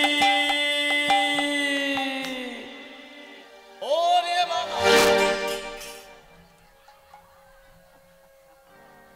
গয়া কাশী মথুরা সব তীর্থ ভ্রমণ করলো কাঁধে করে নিয়ে, কিন্তু বাবা বৃন্দাবনে এসে আর গোবর্ধনকে কাঁধে রাখতে পারলো না। কেন জানেন? যেই বৃন্দাবনে চলে এসেছে গোবর্ধন কি করলো জানে, আর তো আমি যাব না। ওই যে দেহে 2 ভাগ ওজন মানুষ রূপে কমিয়ে রেখেছিল, হঠাৎ করে সবটা চাপিয়ে দিয়েছে পর্বতের উপর। ধরে নিন আপনি মাথায় করে 20 কেজি নিয়ে যাচ্ছেন, অলৌকিক ভাবে যদি সেটা 60 কেজি হয়ে যায়, কি করবেন? মাথায় রাখতে পারবেন? ফেলে দেবেন? পুলস্ত মুনি হাঁটতে হাঁটতে শর্তের কথা ভুলে গিয়ে কি করলো? রাখি দিলা গোবর্ধনে করি পূর্ণ মন, হরি বল। রাখি দিলা গোবর্ধন করি পূর্ণ মন, রাখি দিলা গোবর্ধন করি পূর্ণ মন, কাঁধে লয়ে গোবর্ধন এলো মধুর বৃন্দাবন, কাঁধে নিতাই গৌর হরি হরি বল। কাঁধে লয়ে গোবর্ধন এলো মধুর বৃন্দাবন। আরে না না না না, দীর্ঘদিন আমি স্নান করিনি, শৌচ করিনি, তাই মনে হয় আমার শরীরের ক্ষমতা একটু কমে গেছে। এই গোবর্ধন, এই শোন শোন, তুই একটু থাক এখানে, আমি এই যমুনায় স্নান করে এসে বৃন্দাবনে চলে এসেছি। গোবর্ধনকে নামিয়ে দিয়ে শর্তের কথা পুলস্ত মুনি ভুলে গেছে। কি শর্ত ছিল না ছিল সব ভুলে গেছে। ভুলে গিয়ে যমুনায় স্নান করে তুলসী পত্রকে নিয়ে এসে ভক্ষণ করলেন। আর ভক্ষণ করে যেই শরীরের ক্ষমতা একটু ঠিকঠাক হয়ে গেছে, গোবর্ধনকে বলে উঠল, এই গোবর্ধন,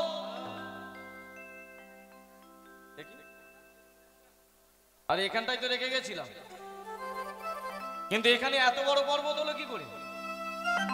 হে ভক্তমন্ডলী, পুলস্তমুনি যেখানে ছোট্ট গোবর্ধনকে রেখেছিল, বৃন্দাবনে আসতে সে যাবে না বলে তার দেহের পুরো বিস্তার করে দিয়েছে, বিশাল বড় হয়ে গেছে। পুলস্তমুনি মনে মনে ভাবলো, ভুল জায়গায় চলে এলাম নাকি, একবার ডাক দিয়ে দেখি। আরে এই গোবর্ধন, যেই বলেছে গোবর্ধন, ওই পর্বতের ভিতর থেকে বলে, মুনিবর আমি এখানেই আছি। আরে তুই এত বড় হলি কেন? বলে এমনি কাজ আছে আমার।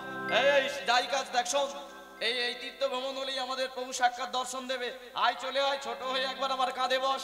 যেই বলেছে তখন গোবর্ধন বলে, মুনিবর ভুলে গেছেন 3 নম্বর শর্তের কথা। এই যে 3 নম্বর শর্ত কি ছিল?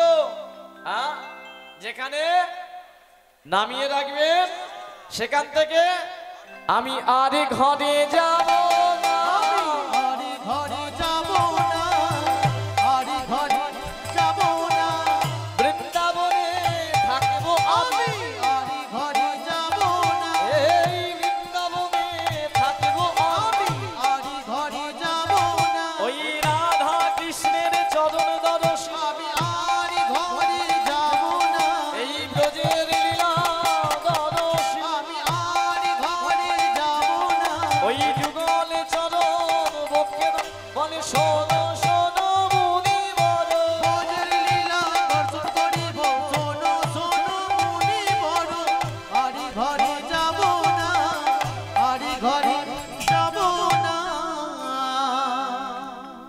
যেই বলেছে আর ঘরে যাব না, শর্তের কথা ভুলে গেছো, সঙ্গে সঙ্গে পুলস্তমুনি ক্রোধ হলো, রেগে গেলেন। গোবর্ধন, তুই এই জন্য আমার সাথে শর্ত দিয়েছিলিস বৃন্দাবনে থাকবি, এই চতুরালী তোর মনে ছিল? শোন, এই চতুরালীর জন্য আমি বৃন্দাবনে তোকে থাকতে দেব না, তোকে আমি অভিশাপ করলাম, তোর এই দেহ ছলনার জন্য একদিন ক্ষয়ে শেষ হয়ে যাবে। যেই বলেছে অমনি গোবর্ধন পর্বত থেকে বেরিয়ে এসে পুলস্তমুনির চরণটা জড়িয়ে ধরল। মুনিবর, আমি নিজের ইচ্ছায় আজকে এইখানে পর্বত রূপে বিস্তার লাভ করলাম না। আপনি জানেন না, আপনি যে অভিশাপ আমায় দিলেন, আমার নিজের ইচ্ছায় এখানে আমি আসিনি। আপনাকে যেমন প্রভু রামচন্দ্র স্বপ্ন দিয়ে বলেছে কোনো ভক্তকে নিয়ে তীর্থ ভ্রমণ করতে, আমাকে সাক্ষাৎ সামনে থেকে সীতামা উদ্ধারের প্রাককালে বলে দিয়েছে কোনো মুনির দ্বারা তো বৃন্দাবনে গিয়ে থাকবি। কেন জানেন? এই ত্রেতা যুগ শেষ হলে দাপর যুগ আসবে, দাপর যুগে আমার গহ্বরে আমার প্রাণের গোবিন্দ রাধারানীকে নিয়ে লীলা করবে। যেই বলেছে বাবা, অনুসূচনায় দগ্ধ হলেন পুলস্তমুনি। মনে মনে ভাবলেন, এত বড় আমি ভুল করে ফেললাম, এত বড় আমি ভুল করলাম। এখানে যতজন আছেন দেখবেন এক একটা সময় আসে, আজকে ইউটিউবের মাধ্যমে বলে যাই, এমন এক একটা আমরা ভুল করে ফেলি, সেটা নিয়ে আমরা পরে খুব অনুশোচনা করি, করি না? না করলেই ভালো। আর এই ভুলটার জন্য জীবনের চরম পর্যায়ে কোনো একটা জায়গায় গিয়ে আমরা যেটা পাওয়ার সেটা হয়তো পাই না, বহু কষ্ট আমাদের পেতে। এই কলিযুগে এমন একটা মেয়ে ছিল যে জীবনে এমন একটা ভুল করেছিল, সেই ভুলটার জন্য এই কলিযুগের মাটিতে নিজে থেকে বিষ খেয়েছিল শুধু ভগবানের চরণটা পাবে বলে। আপনারা বলবেন, এমন আবার হতে পারে ভগবানের চরণ পাওয়ার জন্য বিষ খেয়েছিল? এই কলিযুগে কোন মেয়ের নাম জানেন যে বিষ খেয়েছিল স্বামীর হাতে? কে বলুন তো? রাজরানী ছিল সে, নাম তার মীরাবাই। একটা ভুলের অনুশোচনার জন্য শুধু এই বিষ খেতে তাকে হয়েছিল। ভুলটা কি করেছিল? না একটা প্রতিজ্ঞা।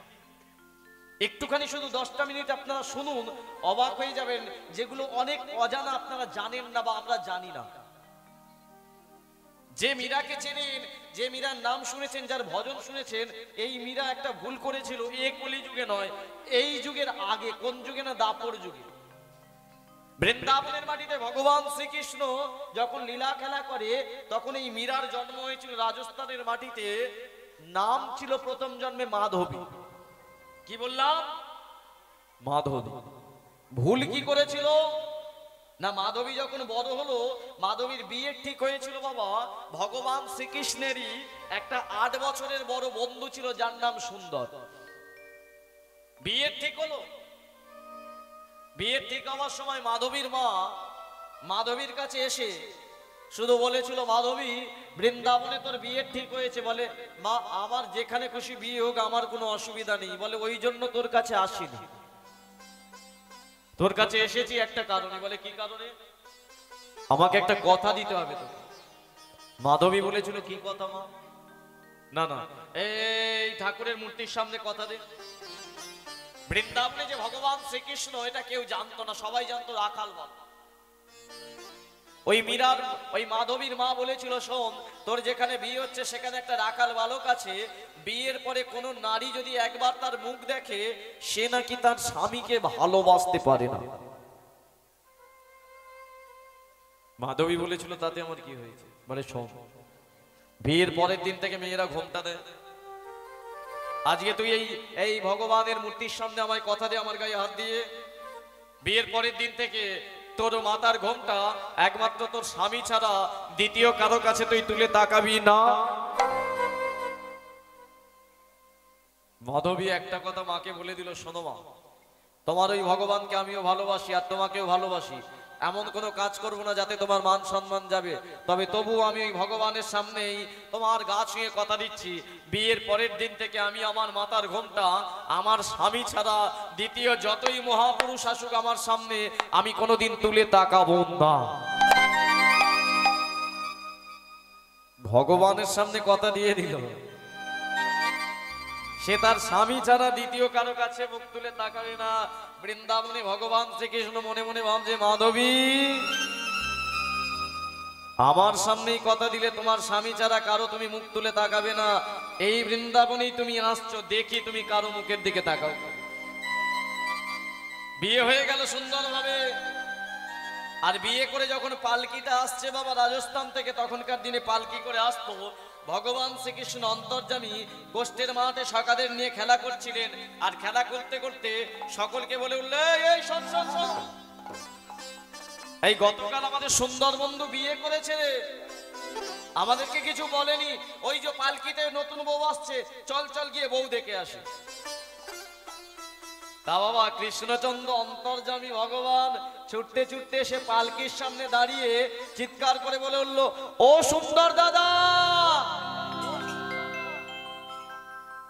যেই সুন্দর দাদা বলেছে, পালকির ভিতরে সুন্দর ছিল। সে মনে মনে ভাবছে, তো কৃষ্ণের গলা। আরে এই কৃষ্ণ নাকি রে? বলে, হ্যাঁ দাদা, এই আয় এদিকে আয়। পালকির সামনে দাঁড়িয়েছে। দাদা, লুকিয়ে লুকিয়ে বিয়ে করে নিলে, একবারও বললে না আর আমাদের সাথে তো বেশ খেলতে আসো। বলে, এই সব লুকিয়ে কিছু নয়, অনেকটা দূরের পথ, তুই তো ছোট্ট ছেলে, যেতে পারবি না, সেই জন্য তোকে বলতে পারিনি। এক কাজ করিস, কালকে প্রীতি ভোজ আছে, খাওয়া দাওয়া, সকলকে এই সুদাম সুদাম দাম বসুদাম যারা আছিস সবাই মিলে গিয়ে খেয়ে আসিস। কৃষ্ণ বলে, দাদা আমি তো খেতে যাবো না। বলে, কেন? আচ্ছা দাদা, বিয়ে দেখতে যায় কেন মানুষ? কেন দেখতে যায়? হ্যাঁ, বউ দেখার জন্য, হয় না? এক কাজ করো, কালকে তোমার বাড়িটা অনেকটা দূরে, আমি কালকে যেতে পারবো না, এখানে একবার নতুন বউকে দেখিয়ে দাও। সুন্দর বলে, আরে নতুন বউ দেখবি তো আমায় বলছিস কেন? নতুন বউকে বল। বলে, বলবো কি দাদা, তোমার বউ যা বড় ঘোমটা দিয়েছে। মাধবী তো ঘোমটা দিয়ে দিয়েছে, মায়ের কাছে প্রতিজ্ঞা করেছে। আর ভগবান কৃষ্ণচন্দ্র কত বড় চালাক দেখো, এসে বলে, ও দাদা, তোমার বউ যা বড় ঘোমটা দিয়েছে, এ তো ঘোমটা তুলে তাকাচ্ছেই না। বলে, তুই বল একটু ভালোবেসে, দেখবি নিশ্চয় ঘোমটা খুলবে। সুন্দর তো জানে না যে প্রতিজ্ঞা করেছে বলে, এই বল না ভালোবেসে। ধীরে ধীরে কৃষ্ণচন্দ্র কাছে এসেছে মাধবী। মাধবীর কাছে এসে বলিল, ও নতুন বউ, একবার ঘোমটাটা তোলো না, মুখটা দেখি। দেখো, ভুল প্রতিজ্ঞা সব জায়গায় করা উচিত নয়। মাধবী ঘোমটাটা দিয়ে আছে, মাধবীর মনে ইচ্ছে হচ্ছে একবার দেখি ছেলেটাকে, কি সুন্দর কণ্ঠস্বর, কিন্তু মায়ের কাছে প্রতিজ্ঞাবদ্ধ। ভগবান মনে মনে ভাবছে মাধবীকে আজকে ঘোমটা তোলাবো, কিন্তু মাধবী ঘোমটাও তোলে না, কথাও বলে না। কৃষ্ণ বলে উঠল, ও দাদা, তোমার তোমার বউ কি একটু কালা নাকি, শুনতে পায় না? বলে না না, ও কথা শুনতে পায় তো। আর একবার বলে উঠলো, ও নতুন বউ, মুখের ঘোমটাটা তোলো না, তাতেও তোলে না। দাদা, তোমার বউ আমার কথায় ঘোমটা তুলছে না, তুমি বলে দেখো তো একবার। সুন্দর বলে উঠলো, মাধবী, এই আমাদের সকলের প্রিয় বন্ধু, একবার মুখের ঘোমটাটা তুলে একবার মুখটা দেখিয়ে দাও তো। তাতেও মাধবী ঘোমটা তোলে না। সে তো প্রতিজ্ঞাবদ্ধ যে একমাত্র তার স্বামী ছাড়া দ্বিতীয় কারো মুখের দিকে তাকাবে না। বারবার যখন ঘোমটা তুলছে না, কিছুটা রাগ হলো কার? সুন্দরের। মাধবী, বারবার করে তোমাকে বলছি ঘোমটাটা তুলতে, তুমি ঘোমটাটা তুলছো না। দেখো না, আমাদের কৃষ্ণ দাঁড়িয়ে আছে কতক্ষণ মুখ দেখার জন্য। এতক্ষণ পর মাধবী বলে উঠল, স্বামী, আমি বিশেষ কারণে ঘোমটাটা তুলতে পারছি না। কি বিশেষ কারণ? আমি বিয়ের আগে আমার মায়ের কাছে প্রতিজ্ঞা করেছি ভগবান মূর্তির সামনে, যে বিয়ের পরে আমি আমার স্বামী ছাড়া দ্বিতীয় কারো কাছে এই মুখের ঘোমটা তুলে তাকাবো না। সুন্দর মনে মনে ভাবলো, না না, আর যাই হোক, একটা অন্তত প্রতিব্যতা সতী নারী পেয়েছি যে আমায় ছাড়া আর কাউকে চেনে না। শোনো মাধবী, ঠিক আছে, তোমার এই প্রতিজ্ঞা আমার ভালো লেগেছে। এক কাজ করো, আমি তোমার স্বামী, তোমায় আদেশ করছি, তুমি একবার মুখের ঘোমটাটা তুলে তাকাও। মাধবী বলে উঠল, স্বামী, যে প্রতিজ্ঞা আমি করেছি, এই প্রতিজ্ঞা আমি ভাঙতে পারবো না, অপরাধ হয়ে যাবে। মাধবী,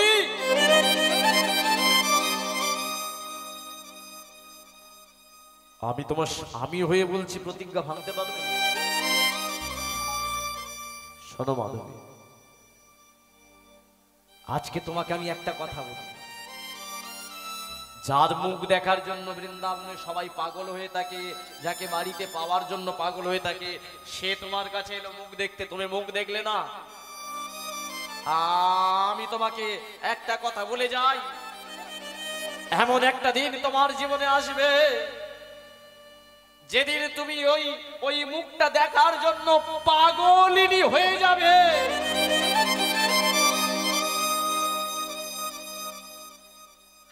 চলে গেল কৃষ্ণচন্দ্র, মনে মনে ভাবছে, মাধবী মুখ দেখলে না আমার, দেখতে তোমায় হবেই একদিন। আর যেদিন দেখবে সেই দিন থেকেই তুমি পাগলিনী হবে। মাধবী সংসার করে ভুলে গেছে ওই সুন্দর সকল কিছুর কথা, কিন্তু এই মাধবী একদিন মুখ দেখে অনুশোচনা করেছিল। কবে জানেন? যেদিন দেবরাজ ইন্দ্রের প্রকোপে চারিদিকে বন্যায় বন্যায়িত, চারিদিকে বৃষ্টি বজ্রপাত শুরু, সকলে ওই গিরি গোবর্ধন পর্বতের পাদদেশে গেছে, কিন্তু সুন্দর আর মাধবী যায়নি। সুন্দর এসে মাধবীকে বলে উঠল, মাধবী, আমি জানি তুমি আমার প্রিয়, কিন্তু দেখো না বৃন্দাবনের যা অবস্থা, সবকিছু ভেসে যেতে চলেছে, প্রলয় হচ্ছে। এক কাজ করো না, একটা জায়গায় গেলে আমরা বাঁচতে পারি। মাধবী বলেছিল, কোথায়? তুমি যাবে, আগে কথা দাও, আমি যেখানে নিয়ে যাব। স্বামী, আপনি আমায় যেখানে নিয়ে যাবেন আমি যাব, কিন্তু একটা কথা, আমাকে যদি ঘোমটা তুলতে বলেন তুলবো না কারোর সামনে। না না না না, তুলতে হবে না, চলো না চলো না।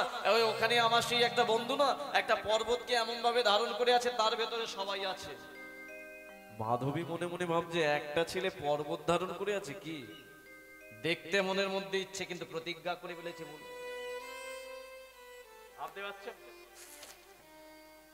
চলুন স্বামী, আমি যাব। সুন্দর হাত ধরে নিয়ে এলো ওই গোবর্ধনের পাদদেশে। সকলেই ওই গোবর্ধনের গহ্বরে আশ্রয় নিয়েছে। রাত্রিবেলা এলো, প্রলয় চলছে, কিন্তু বাবা গভীর রাত্রিতে সবাই ঘুমিয়ে পড়লো, মাধবীও ঘুমিয়ে পড়লো, ভগবান শুধু ধারণ করে আছে। ভগবান মনে মনে ভাবছে, মাধবী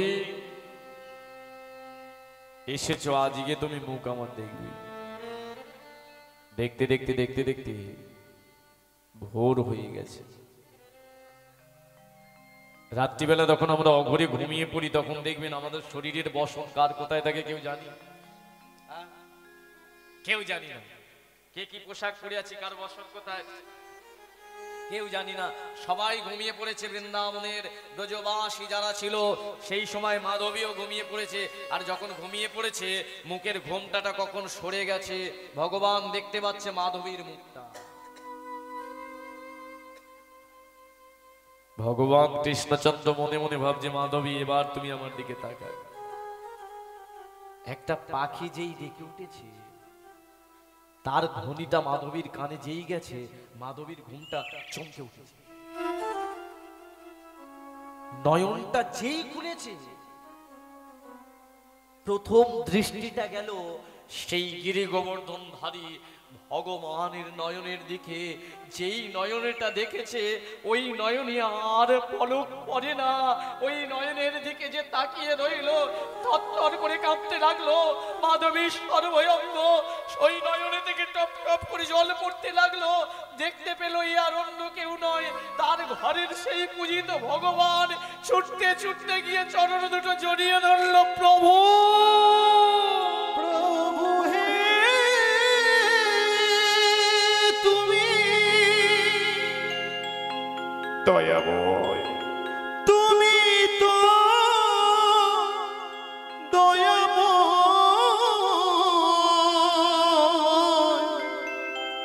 এ আমি কি দেখছি, তুমি কি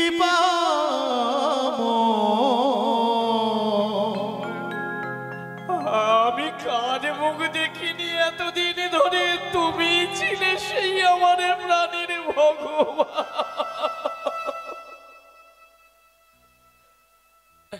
এত বড় ভুল করে ফেলেছি,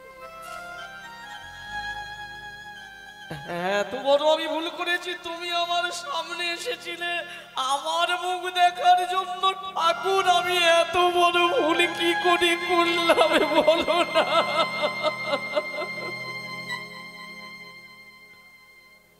কৃষ্ণচন্দ্র বলছে, মাধবী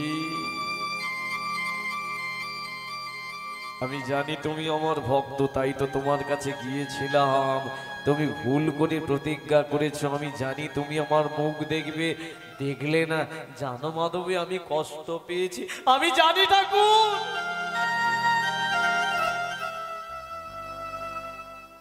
আমি তোমায় কষ্ট দিয়েছি, আমি তোমায় দুঃখ দিয়েছি, যন্ত্রণা দিয়েছি তোমাকে দেখার জন্য যে রাজারা রাজ্য ত্যাগ করে চলে যায়, তোমাকে দেখার জন্য মুনি ঋষিরা পাগল হয়ে থাকে। আমি তোমায় দেখিনি। না না, এ ভুলের ক্ষমা নেই ঠাকুর। তোমার চরণে আমি একটা নিবেদন করব, যে ভুল আমি করেছি, আমি তো এই ভুলের প্রায়শ্চিত্ত করতে চাই। তুমি আমাকে কৃপা করে আরেকবার জন্ম দেবে, আর একটা বার মানব জন্ম দেবে। ওই জন্মেতে আমি শুধু একবার তোমার ওই সত্তা নিয়ে জন্মগ্রহণ করব। যে স্থানে তুমি আমার মুখ দেখোনি, পৃথিবীর যে প্রান্তেই তুমি আমায় জন্ম দাও, আমি ছুটতে ছুটতে পাগলিনীর পাড়া হয়ে ওইখানে এসে তোমায় ডাকবো। ঠাকুর, তুমি আমাকে ওখানে দেখা দেবে, কথা দাও না।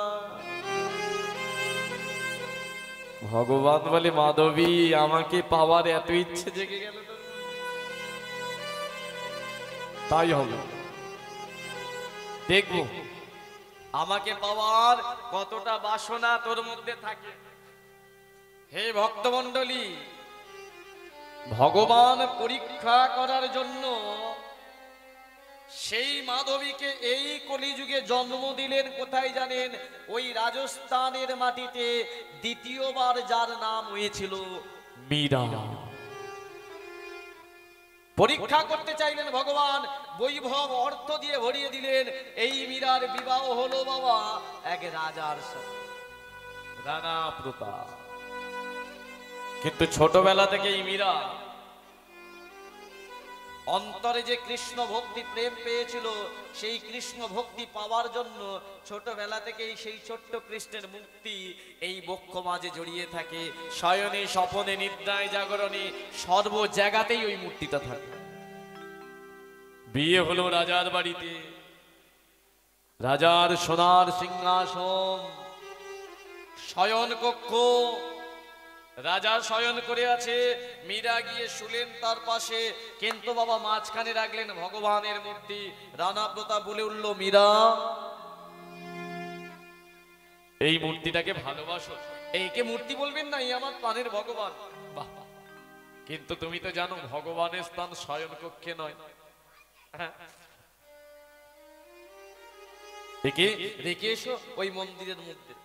স্বামী, শয়ন কক্ষই আমার ভগবান, ওকে ছাড়া আমি চলতে পারি, ওকে ছাড়া আমি থাকতে পারি না, আমি ওকে রেখে আসতে পারবো না। মীরাই কথা বলতে বলতে ঘুমিয়ে পড়েছে, আর রানা প্রতাপ কি করলো, ওই মূর্তিটা নিয়ে গিয়ে ঠাকুর মন্দিরে রেখে এসেছে। আর যেই অঘর নিদ্রায় ঘুমাতে ঘুমাতে হাত পড়ে গেছে, যেই পাশে মূর্তিটা পেল না, মীরা সঙ্গে সঙ্গে পাগলের মতো চিৎকার করে উঠে বলে উঠলো, স্বামী ও কোথায় গেল? আমার আমার গিরিধারী কোথায় গেল? আমি গিরিধারীকে দেখতে পাচ্ছি না কেন, কোথায় গেল? তুমি স্বপ্ন দেখছিলে? না, আমার পাশে যে আমার গিরিধারীর মূর্তি ছিল, কোথায় গেল? আমি রেখে এসেছি ওই মন্দিরে। যেই বলেছে ছুটতে ছুটতে গিয়ে মীরা সেই মন্দিরের মধ্যে সেই মূর্তিটাকে চরণটা জড়িয়ে ধরে, প্রভু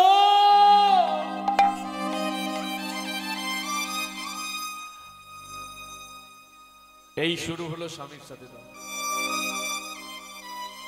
মীরা তুমি কি পাগল হয়ে গেছো নাকি? সারাদিন রাত এই ঘরের মধ্যে সারাক্ষণ ওই মূর্তি নিয়ে থাকো না, না সংসারের কাজকর্ম করো? স্বামী, আমি সবকিছুর মধ্যে আমার ভগবানকে ছাড়তে পারবো না। মীরা,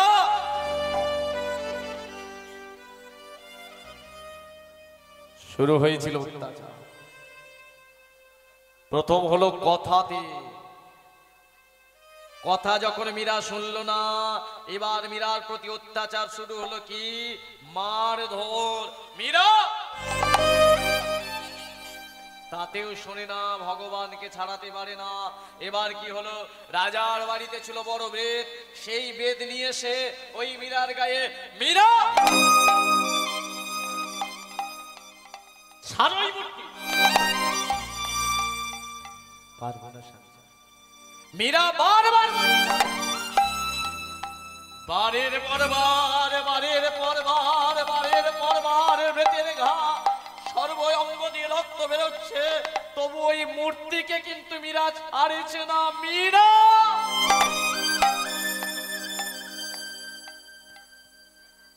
রক্তে ভরে গেছে। অন্তর্যামী ভগবান মনে মনে ভাবছে, মীরা কত কষ্ট সহ্য করতে পারো দেখি, আমি দেখা তোমায় একদিন দেব। রক্তে চারিদিকে ভরে গেছে ঘরটা। কোন একটা সময় ভগবান কণ্ঠে দিলেন পিপাসা। ওই মৃত্যু শয্যার মধ্যেও ওই ক্ষত বিক্ষত দেহ নিয়ে মীরা বলে উঠল, কেউ আছো? একটু জল দেবে? জল। বারবার যখন জল চাইছে না, কে যেন একটা গ্লাস নিয়ে সে হাতে ধরিয়ে দিল। যেই গ্লাসটা হাতে নিয়েছে, পিছন থেকে কে যেন বলে উঠল, মীরা ওই গ্লাসে জল আস না তুই, ওটাই জল নেই, ওতে বিষ আছে। যেই বলেছে বিষ আছে, মীরার নয়নে জল এলো। এতদিন পরে আমি ভালোবাসতে পেরেছি, এতদিন পরে আমি আমার ভগবানকে ভালোবাসতে পেরেছি। ওরে আমার স্বামীর থেকেও আমি আমার ভগবানকে ভালোবাসতে পেরেছি, তাই তুই আমাকে বিষ দিয়েছে।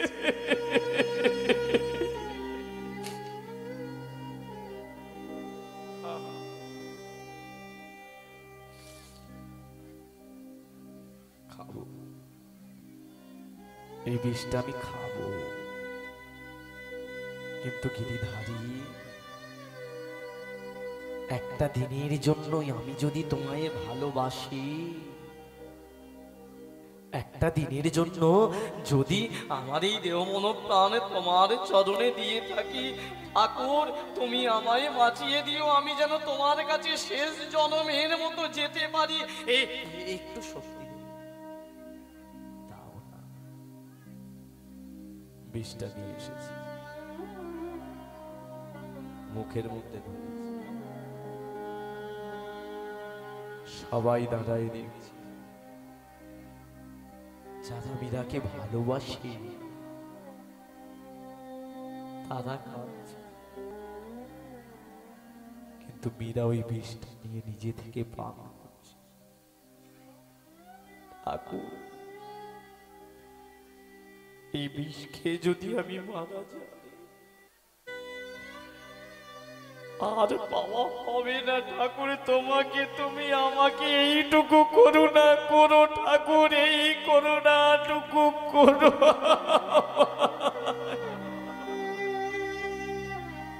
সেই বিষটা যখন পান করছে, করতে করতে আশ্চর্যের বিষয় দেখা গেল, বিষ পানির পরেও মীরার প্রাণ গেল না। তখনই ওই ঘর থেকে তাকে দূর করে দিল।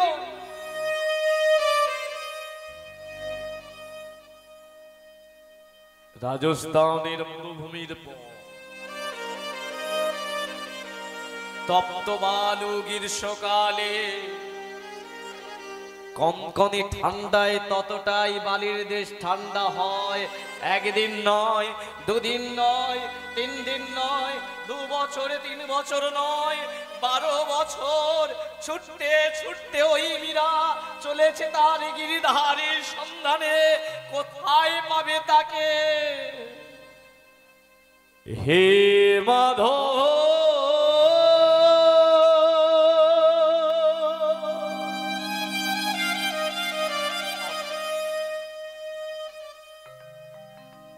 যে জনম তুমি দিয়েছিলে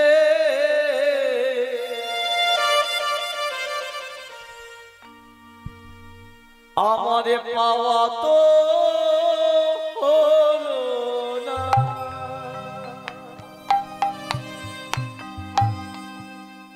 হে মাধব,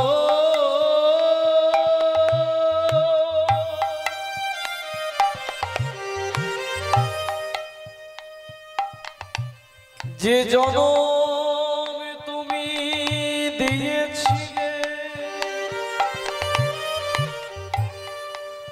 আমার পাওয়া তো হলো না। হে মাধব,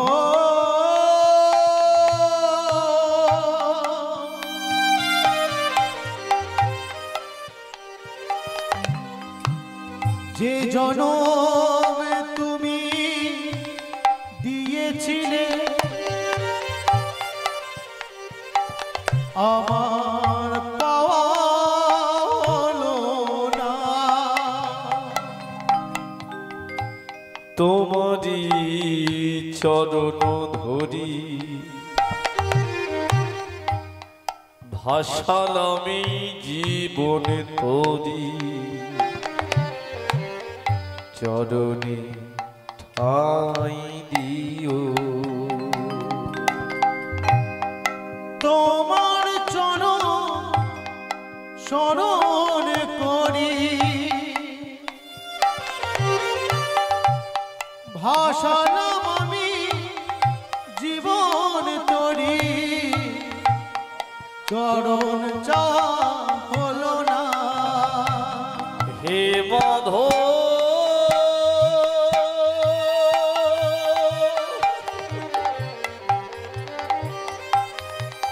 যে জীবন তুমি দিয়েছিলে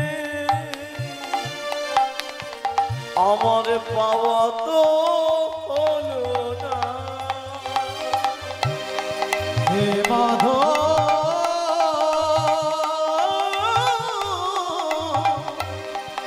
যে জনম তুমি দিয়েছিলে আমার পাওয়া হলো না। মাধবী, কে কে কে কে ডাকলো আমায় মাধবী বলে? মাধবী,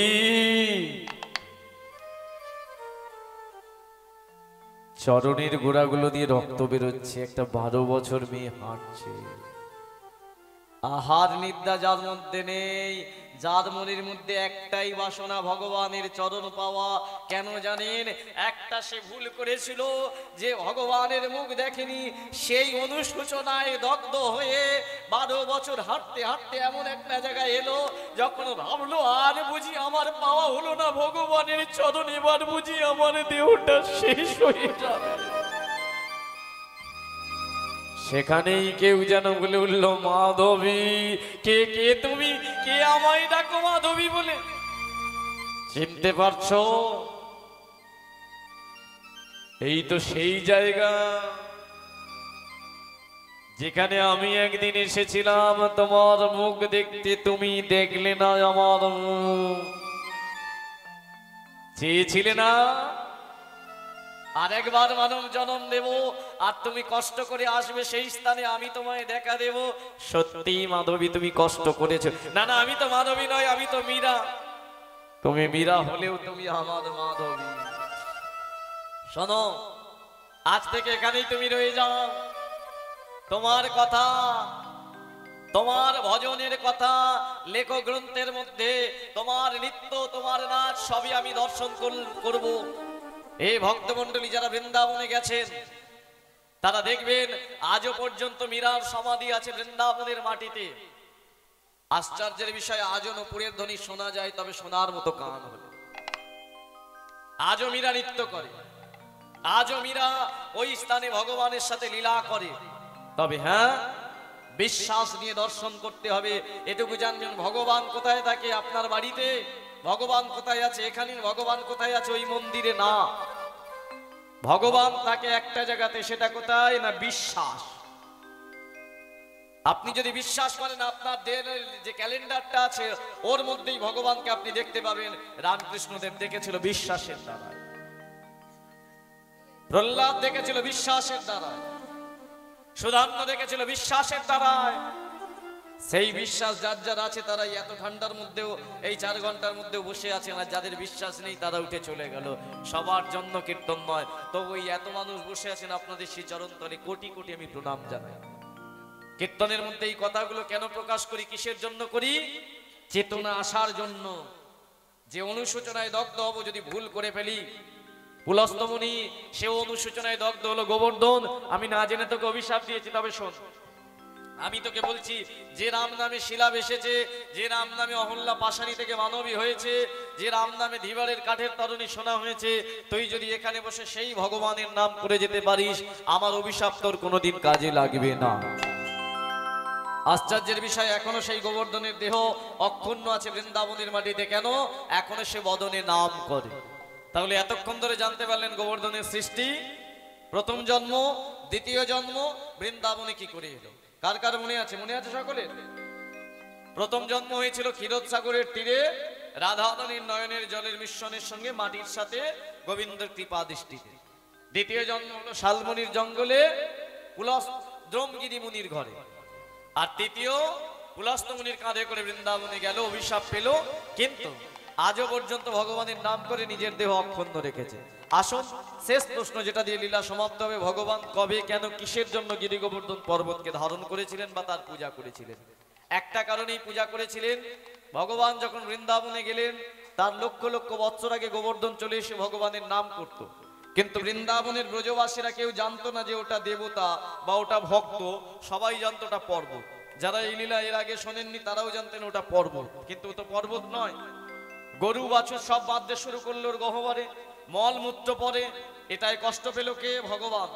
তাই বৃন্দাবন থেকে যখন তিনি দ্বারকায় আসবেন, তার আগে ভাবলেন সকলকে জানাবো যে গোবর্ধন ভক্ত। কিভাবে? এখনকার দিনে যেমন আমাদের দুর্গা পূজা শ্রেষ্ঠ, তখনকার দিনে বাবা দেবরাজ ইন্দ্রের পূজা হতো কার্তিক মাসে। সবাই যখন পূজাস্থলে এসেছে, ভগবান সবার মধ্যে ছোট্ট 8 বছরের কৃষ্ণ এসে বলে উঠল, শোনো শোনো ব্রজবাসী, গত রাতে আমি স্বপ্ন পেয়েছি তোমরা যাকে পুজো করছো এই পূজা বন্ধ করে, আস্তে মন দিয়ে শুনুন। ভগবান চাতুরালি করে বলল, তোমরা এই পূজা বন্ধ করে যদি পর্বতের পূজা করতে পারো, তাহলে পর্বত দেবতা হয়ে বেরিয়ে এসে হাতে হাতে পুজো নেবে। এটা হতে পারে? হ্যাঁ, আমি যদি বলি 2 ঘন্টা বসুন, ওই মন্দির গাছ থেকে দেবতা বেরিয়ে আসবে, বসবেন কেউ? হ্যাঁ, যার বিশ্বাস আছে সে বসবেন, যার বিশ্বাস নেই চলে যাবেন। কৃষ্ণকে সবাই বিশ্বাস করতে, কৃষ্ণ যখন বলছে হলেও হতে পারে। পূজা তো করার ইচ্ছে সকলের, কিন্তু রাজা যদি না অনুমতি দেয়, রাজাকে কৃষ্ণের বাবা নন্দ মহারাজা, কৃষ্ণ ভাবলো তাহলে বাবার অনুমতিটা দিলেই দেবরাজের পূজা বন্ধ হবে। এবার বলি, দেবরাজের পূজা কেন বন্ধ করতে চাইলো কৃষ্ণ? না, অহংকারী দেবরাজ। আমরা কালী পূজা, লক্ষ্মী পূজা, দুর্গা পূজা করলে এই দেবী আগে ভগবানের চরণে অঞ্জলি দিয়ে নিজে পূজা নেয়, কিন্তু দেবরাজ কোনোদিন ভগবানের চরণে অনুমতি নেয়নি বৃন্দাবনের মাটিতে, তাই তার পূজা বন্ধ করতে চাইল। কৃষ্ণ এসে পিতাকে বলে উঠল, পিতা আমি সত্যি স্বপ্ন পেয়েছি, ওই পর্বত দেবতা। নন্দ মহারাজ জানে কৃষ্ণের লীলা প্রচুর। দাদা, কৃষ্ণ যদি মনে করে পর্বত থেকে দেবতাকে দর্শন করাতে পারে, এই যে শোন, পূজা যদি করতে হয় আমি অনুমতি দেব না। যাদের যাদের অনুমতি আছে তারা একবার 2 বাহু তুলে বলো, গোবর্ধন কি, গোবর্ধন কি, গোবর্ধন কি। না, অনুমতি ভালোই আছে, চলো তাহলে সকলে মিলে গোবর্ধনের পূজায় যাই। ওই দেবরাজের পূজা বন্ধ করে চললো কোথায়? গোবর্ধনের পূজা করতে। আজ কি আনন্দ, উলুধ্বনি হোক একটু। কি আনন্দ, কি আনন্দ ভাই, হরি বল। কি আনন্দ, কি আনন্দ, কি আনন্দ ভাই, কি আনন্দ, কি আনন্দ, কি আনন্দ ভাই। আবার ইন্দ্র পূজা ত্যাগ করে গোবর্ধনে যায়। ওই না ইন্দ্র পূজা ত্যাগ করে গোবর্ধনে যায়। অন্যের পর্বত আজি হইল রাশি রাশি। ওই না অন্যের পর্বত আজি হইল রাশি রাশি। অন্যের পর্বত আজি। আস্তে একটু শুনুন, আমরা তো ভগবানকে দিই পোকা ধরো আপেল, 4 টাকার নকল দানা, বাঁকা শশা, তাই না? আর বৃন্দাবনের ব্রজবাসীরা পুজো করা দেখিয়ে গিয়েছিল, তাদের মনের মধ্যে ভাবলো দেবরাজ যদি অত বড় দেবতা হতে পারে, তার থেকেও বড় গোবর্ধন পর্বত, তাই যার ঘরে যা অন্ন ছিল সব নিয়ে চললো পুজোর স্থলে। সকলে একটু উলুধ্বনি হোক। অন্যের পর্বত আজি হইল রাশি রাশি, হরি বল। অন্যের পর্বত আজি হইল রাশি রাশি। অন্যের পর্বত আজি হইল রাশি রাশি। আবার লুচি পুরি সন্দেশ আনে ব্রজবাসী। ওই না লুচি পুরি সন্দেশ আনে ব্রজবাসী। দেখো লুচি পুরি সন্দেশ আনে ব্রজবাসী। ওই না লুচি পুরি সন্দেশ আনে ব্রজবাসী। ঢাকে বাজে পুজো করতে এসেছেন? ও পূজার জন্য আসেননি?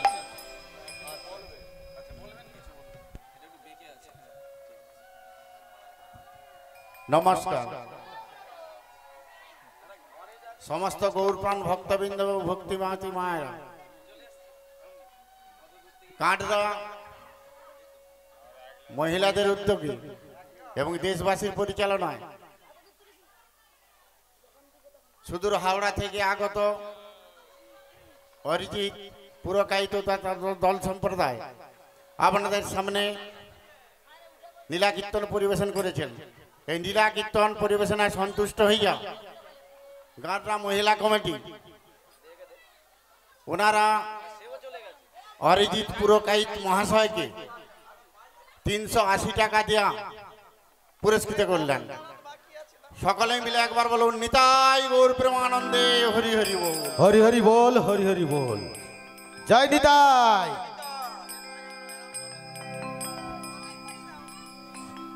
আচ্ছা, সকলে একটু দাঁড়ান, না 10টা মিনিট 2-1টি ভজন গাইবো। পুজোটা কেমন ভাবে হয় সেটা আনন্দ করুন, কারণ যা শেষ ভালো তার সব ভালো। হ্যাঁ, যারা চলে যাবেন শেষটা ভালো হবে না। আর এটা আমার কাছে বিশাল ভালোবাসা, আপনাদের এই ভালোবাসা আমি আমার মাথায় করে রাখবো। এই সম্মান, এই ভালোবাসা আমার প্রতি যেমন আছে গোবিন্দের প্রতি থাকুক, আর জনম জনম ধরে যুগ যুগ ধরে এই হরিনাম সংকীর্তন চলবে। নিতাই গৌর প্রেমানন্দে হরি হরি বল। আচ্ছা, এটা আমি নামিয়ে রাখলাম কারণ এটা গলায় রাখলে অহংকারটা অনেকটা বেড়ে যাবে, অনেক টাকার মালিক হবে। হরি বল। চলো সকলে মিলে আনন্দ করতে করতে পুজো দিতে যাই। কিভাবে? ঢাকে বাজে ঢোলে বাজে আরে বাজে কাশি, হরি বল। ঢাক বাজে ঢোলক বাজে আর বাজে কাশি।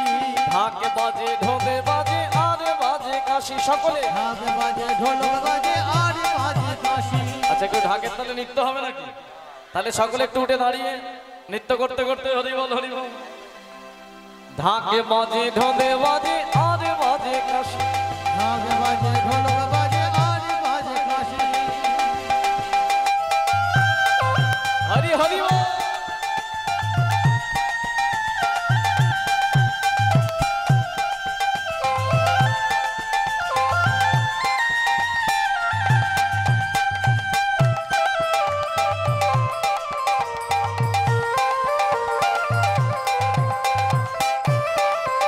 হরি বল।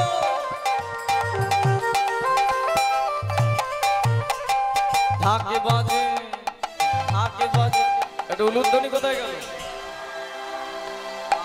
বাহ, আপনারা যে আনন্দ করছেন ওই যে কোথায় গেল? 30 কিলোমিটার দূর থেকে এসেছে এই ঠান্ডার মধ্যে, ভাবতে পারছেন। ওর নাম দেবাশিস, আমাদের প্রাণের ভাই। ওর বাড়িতেও কীর্তন আছে এই ফাল্গুন মাসের 12 তারিখে। আমি অদমি গাইব ওখানে, আপনারা সকলে যাবেন শালবনীতে। ওখানে ও বিশাল কীর্তনের প্রতি বছর আয়োজন করে, ভক্ত সেবাও হয়, সবকিছু হয়। তাই ওর জন্য সকলে মিলে একটু ঢাকে বাজে ঢোলে বাজে আর বাজে কাশি। ওই না ঢাক বাজে ঢোলক বাজে আর বাজে কাশি, ঢাক বাজে ঢোলক বাজে আর বাজে কাশি আবার মহানন্দে নৃত্য করে যত ব্রজবাসী, আনন্দে নৃত্য করে যত ব্রজবাসী মহানন্দে নৃত্য করে যত ওই ব্রজবাসী, না আনন্দে নৃত্য করে যত ব্রজবাসী তাদের আনন্দ ধরে না, আনন্দ ধরে না আনন্দ ধরে না মহানন্দে নৃত্য করে, আনন্দ ধরে না তারা মহানন্দে নৃত্য করে, আনন্দ ধরে না ওই দেবতারও দর্শন পাবে, আনন্দ ধরে না তারা দেবতারও মুখে হরি হরি হরি ওই না দেবতার দর্শন পাবে তাই গৌর হরি বল। দেবতাদের দর্শন পাবে হরি হরি ওই না আনন্দ ধরে না আনন্দ ধরে না আনন্দ ধরে না জেনে রাখুন, মহা আনন্দে পূজা হয়েছিল। এক কৃষ্ণ বাইরে ছিল, এক কৃষ্ণ ভিতরে গিয়ে গোবর্ধনকে বলেছিল, শোন, ত্রেতা যুগের দুঃখ এই যুগে তোর নিবারণ হবে, আজকে পুজো নে, আর এরপরেই এমন একদিন আসবে সকলের সেবা করবি, কারণ যার পূজা বন্ধ করেছে সেই অহংকার করবে। সেই দেবরাজ অহংকার করে আবর্ত সংবদ্ধ পুষ্কর হ্যালো হ্যালো হ্যালো